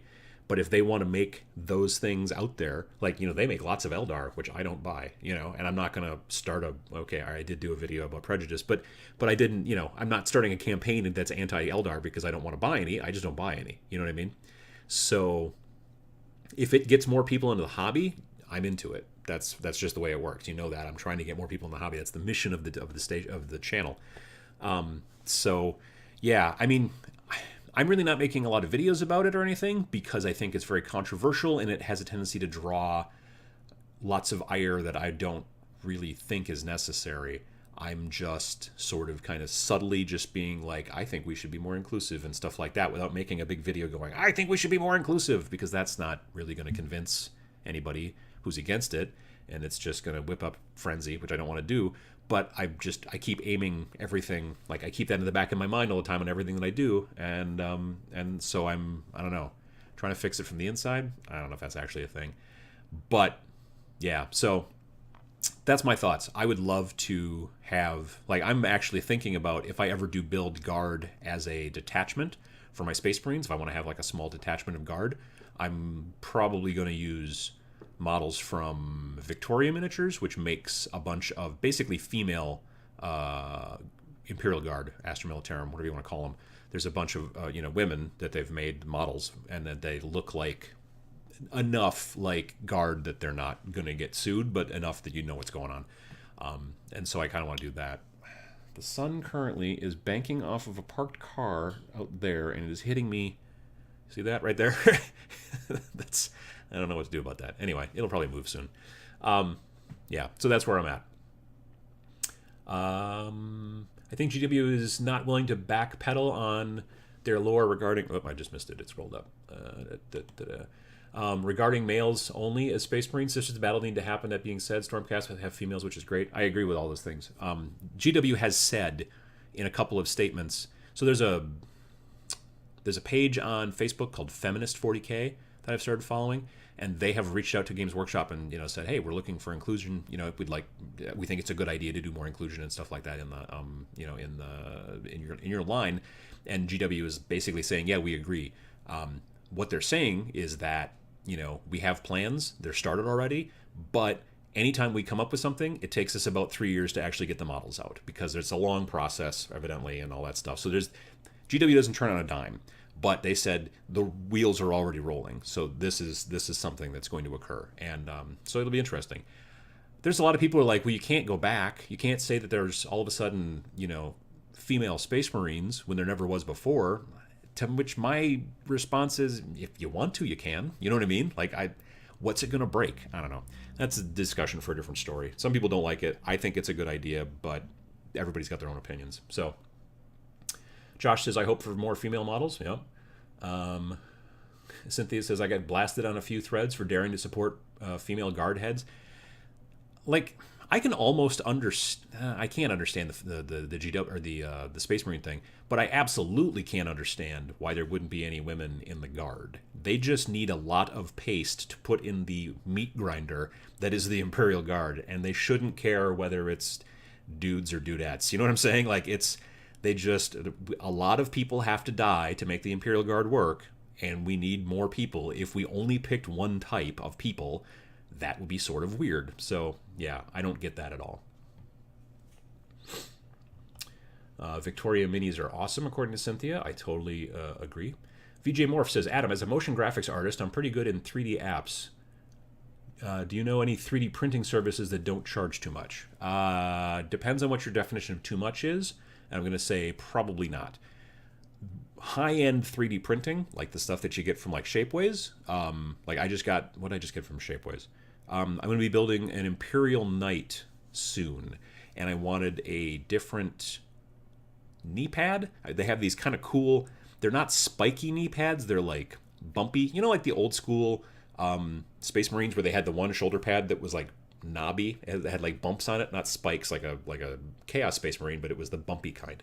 I was able to find a 3D printed from Shapeways knee pad to go on the Imperial Knight. And what else did I find? Something else from there too.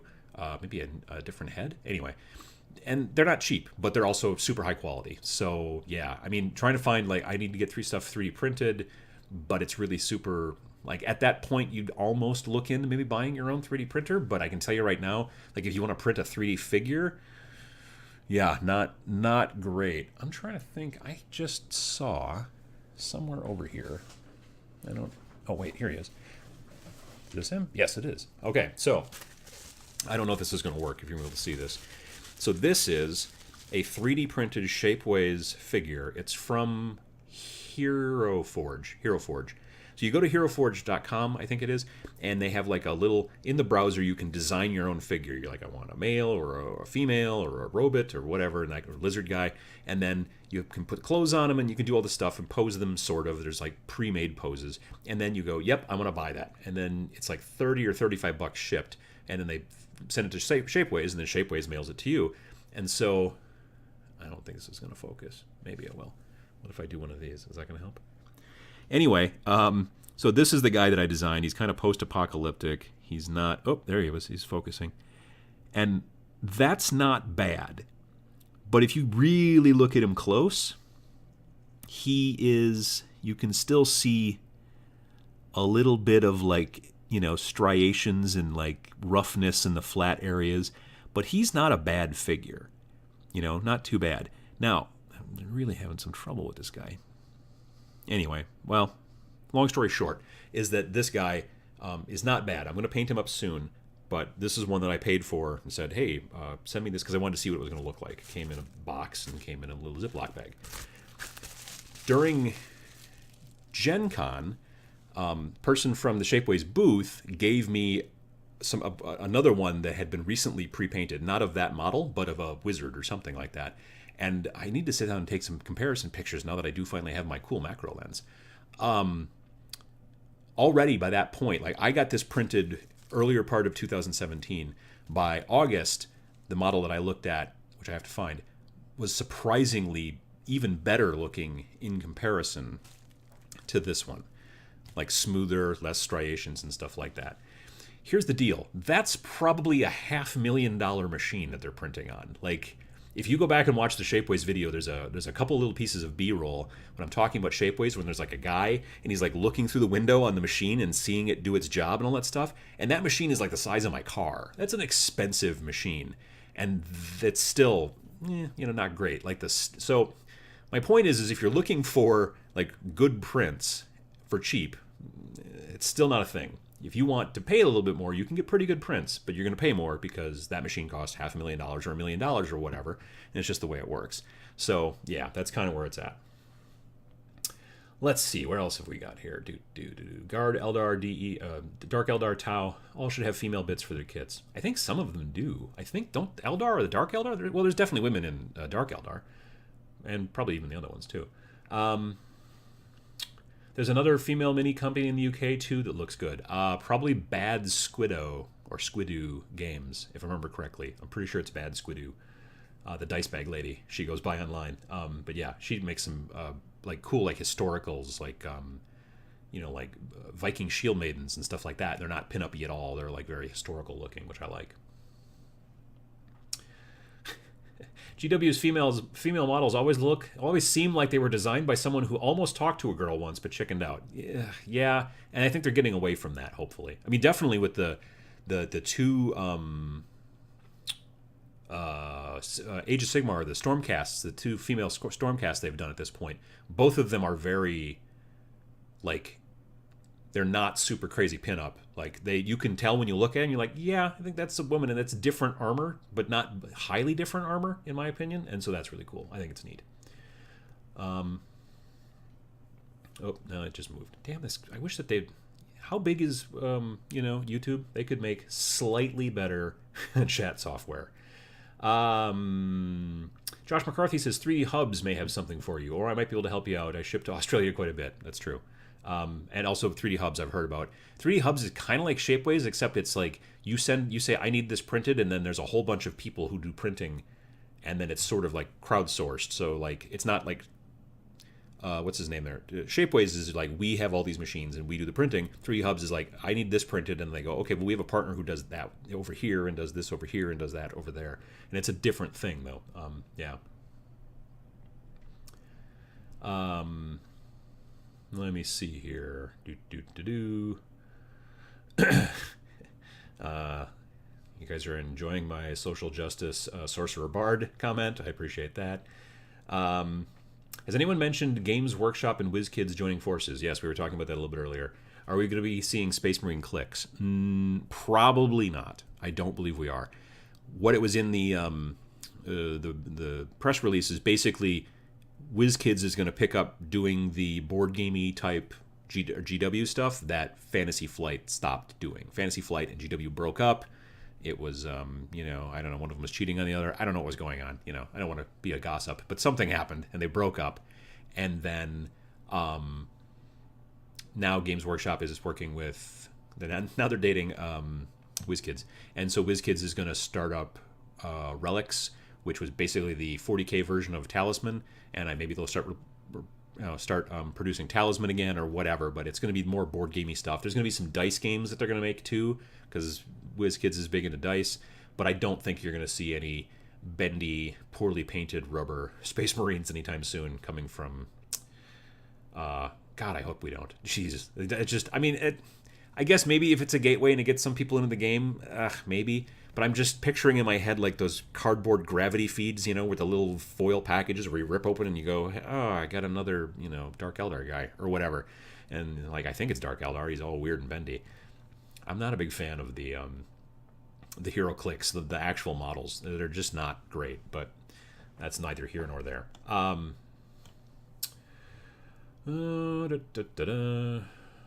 VJ says, close the blind. Well, there's a curtain. It's mostly gone now. Yeah, the sun moved, thankfully. There's not really it's a thing. There's a curtain that I could have moved, but then I would have woken up Diesel. I don't want to wake him up. He needs sleep. He's only slept 20 hours this day so far. Cats are funny. Anyway. Female guard registrants are canon too. Kane book speaks on them a lot. Well, the Space Marine video game, you're the some sort of Ultramarines captain dude, walking around hitting people with your hammer and everything, and you have a whole bunch of different interactions with a lieutenant maybe, and she's Imperial Guard, and maybe it's a lieutenant. I don't know if she's a lieutenant or a captain or something. Some sort of, she's not a commissar, but she's maybe she's even a sergeant. I don't know, but yeah, definitely there's a lot of interaction in that game with a woman who is a Imperial Guardsman. Let's see here. Lars, hey Lars, says, darn, I just messed up my airbrushing. Use way too much paint. Does anyone have some advice for seeing when enough is enough? Enough is enough. That's a good question. Honestly, with the airbrushing, for me, I find it's all about subtlety. I find that, when I'm coating, even though you're probably going to hate to hear this, everyone hates to hear it, but multiple thin coats is the way to go. When I'm doing a primer, if I'm just trying to airbrush prime, I do a coat and then I let it sit and maybe I work on the next piece but sometimes I'm only working on one piece, which is a benefit with airbrush. I feel if I go outside to paint to prime one model with a rattle can, I'm wasting a ton of paint because it goes all over the place. When I'm airbrushing, I can use several drops and then just get a nice job. But you still need to do sometimes one coat or multiple coats, not just one coat, and go from there. Because you're right, there are times if you just really crank back on that thing and just really fire out a whole bunch of paint, it will pool or drip or get stuck in the details, and you don't want that. So, yeah. Let me see. What else have we got? Talking about doing my own figures, says VJ Morph. That's cool. Lars, too much paint and spraying for too long, too thick or too what? Yeah, like I said, I don't know about too thick. Too thickness, usually if the paint is too thick, it just isn't going to go very well out of or it'll splatter when it comes out of the needle and stuff like that. Yeah.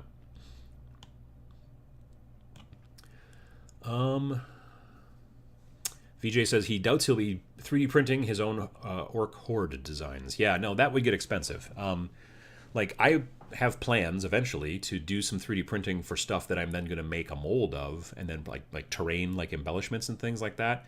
If I want to build a building that looks like this and it's got certain types of windows, but I don't want to have to make each window individually, I would 3D print the window and then very possibly make a mold and then crank out a bunch of them in resin or even dental plaster. Something like that would work out well.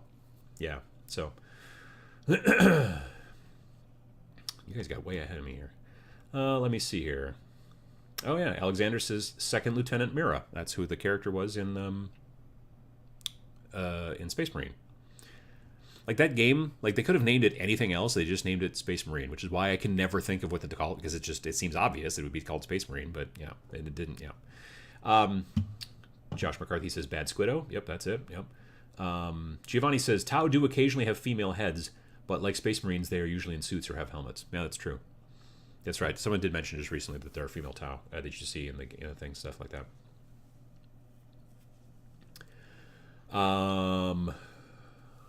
Black's Cleric says Warhammer 40k Dice Masters would be awesome. I think that's a plan. I swear that it didn't say that specifically. I don't remember if it said 40k Dice Masters, but it did say that they would be doing GW themed dice, collectible dice games, maybe something like that.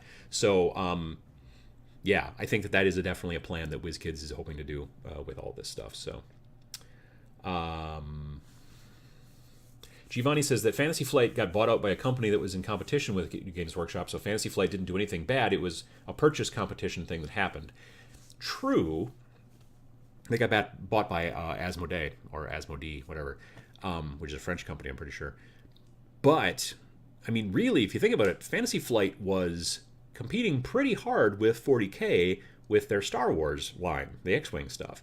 X-Wing was really, well, isn't anymore, I believe, but for at least 2 quarters, according to the ICV2 website, which tracks this type of stuff, X-Wing was selling better than 40K for 2 quarters. That's 6 months. Now, once 8th came out, I have a suspicion that has now changed because 8th is selling like crazy, so I think those things have flopped a bit.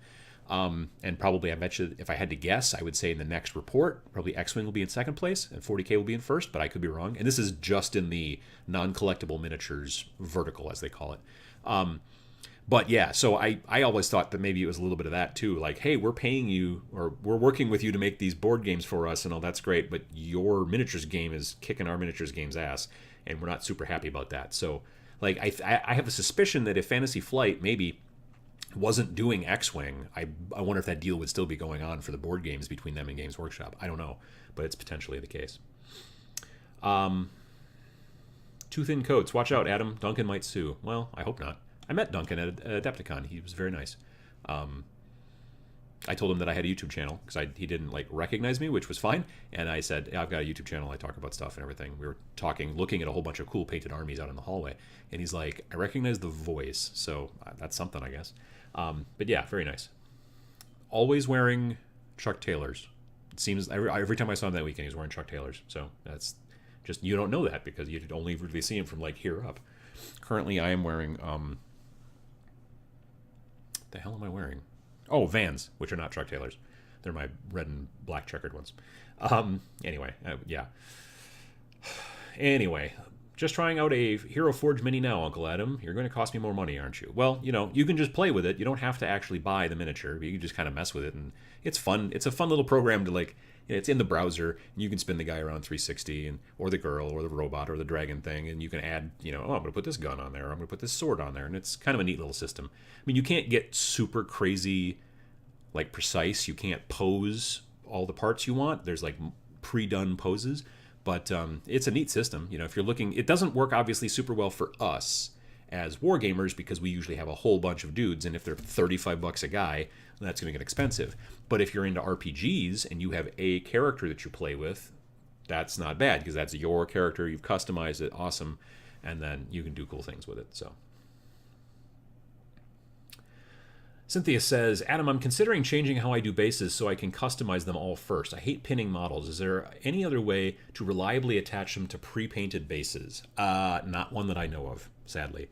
If I'm ever going to be doing that, I always pin, which is a pain, admittedly, but it's, yeah, I don't know of a great way to glue, especially if there's already paint on the base. If you glue the bottom of a model's foot to a painted base, you're probably just going to peel off the paint and the guy's going to go flying at some point. So that's why I always pin, and I don't do that frequently. Majority of the time what I do is I build the model, glue it to the base, and then I texture the base, and I get all that fancy stuff all ready to go, and I put cool stuff on it, except for the grass and stuff, obviously, but all the texture and the little baking soda and a kitty litter and, discarded swords and skeletons and all that kind of junk, and then I prime the whole model. And then I go painting from there. And then I paint the entire model, and once it's done, then I paint the base. Because then I can be more careful, and I don't mind if paint from the model gets onto the base, because I paint the base last, and then I cover up any places where model paint got down onto base, coat, and then it just works out fine. You have to be a little bit careful to not get base color up onto the model, but if you do a little bit, it could just be mud. Honestly, there's times, like a lot of times when I'm done with the model, I take the highlight color that I'm using to dry brush the base, and I dry brush the boots or the pants even sometimes on the model, depending, to make it look like they've been walking through the ash and the ash has gotten on their pants or whatever, that kind of stuff. But I like my models grungy, so yeah, that's the way it works. Let me see here. Lars asks, hey Adam, and I've got to get, oh geez, it's almost 2. Jeez. Lars asks, hey Adam, what is a good 40k gateway game for my 8-year-old son? He keeps asking to play, but I fear you will get bored really fast. Necromunda? Shadow War? Maybe with simplified rules. Maybe Space Hulk? Space Hulk might be the way to go. 8-year-old, you said? That's a good question. Yeah, I would probably say Space Hulk, if you can. Yeah, I can't think of, probably not. Well, I haven't played Deathwatch Overkill, VJ, so I don't know. That's a good question, but maybe that's something to look at too. I would say probably not Betrayal at Calth, which is the Horus Heresy one. Well, maybe Shapeways. Maybe Shadespire would be the way to go. It's very different, so it's still using the models, and it's still using that. If your 8-year-old is only looking into 40k, well, this is actually Age of Sigmar based, so it's not Space Marines, it's Sigmarines or whatever. There's Stormcast, but yeah, that might be a thing to look into as well. Otherwise, if you want to go that way, Space Hulk could also be a good one. It's certainly more simplified, obviously, than anything like Necromunda or Shadow War. Although I don't know about the new Necromunda. That's a good question. When the new Necromunda comes out, maybe that's something to look into as well. But he may not be interested in it because it's going to be gangers and not Space Marines and stuff like that. So yeah, those are probably my best options for you there. I think Space Hulk might be good. Plus, you can get Space Hulk as a computer game, so you could even start there if you wanted to. And then once he kind of gets the idea of how it works and how your movement works and how shooting and all that stuff works, then you could be like, hey, do you want to play it on tabletop? And then, boom, go from there. But that's and you can even play it, I think, on an iPad. But there's also a PC version on Steam, I'm pretty sure, too. So those are all probably options that you could take a look into if you want to go that direction. Definitely. So, yeah. All right. Well, I have to go back over to my mom's and help her with some stuff in the basement at her condo. And I am glad that this worked out pretty well. I'm glad that just us kind of showed up this time. Not that I'm, it's not that I don't like other people, but I felt bad last time because so many extra people showed up when this chat is supposed to be pretty much just for us. So I appreciate you guys kind of going through with that one on me, and I figured out where they moved that last tricky little switch that I had missed. So that's been good. And yeah. That's tomorrow's another live show. Like I said, I haven't quite decided what I'm going to do, but it's going to be, again, 9 a.m. to 11 Central Time. And I'm going to keep working on that Discord thing because I think that that's going to be something, at the very least, if it's something that you guys can kind of get some benefit from, and I think that would be cool, and have this kind of chat time sort of stuff, whether it's voice chat or even text chat, but have it other times other than just once a month, that'll be cool. And maybe if it takes off and gets really awesome, then maybe we'll open it up. But there'll still be a special area just for patrons. And I got to figure out what all the technical aspects are of that. But anyway, so for those of you who I might see again tomorrow in the chat, I'll see you then. And if not, I'll see you on the site and I'll keep making the videos. And yeah, pretty much. I'm going to go grab something to eat real quick and head over to my mom's. But thanks for watching, and I appreciate it. Click.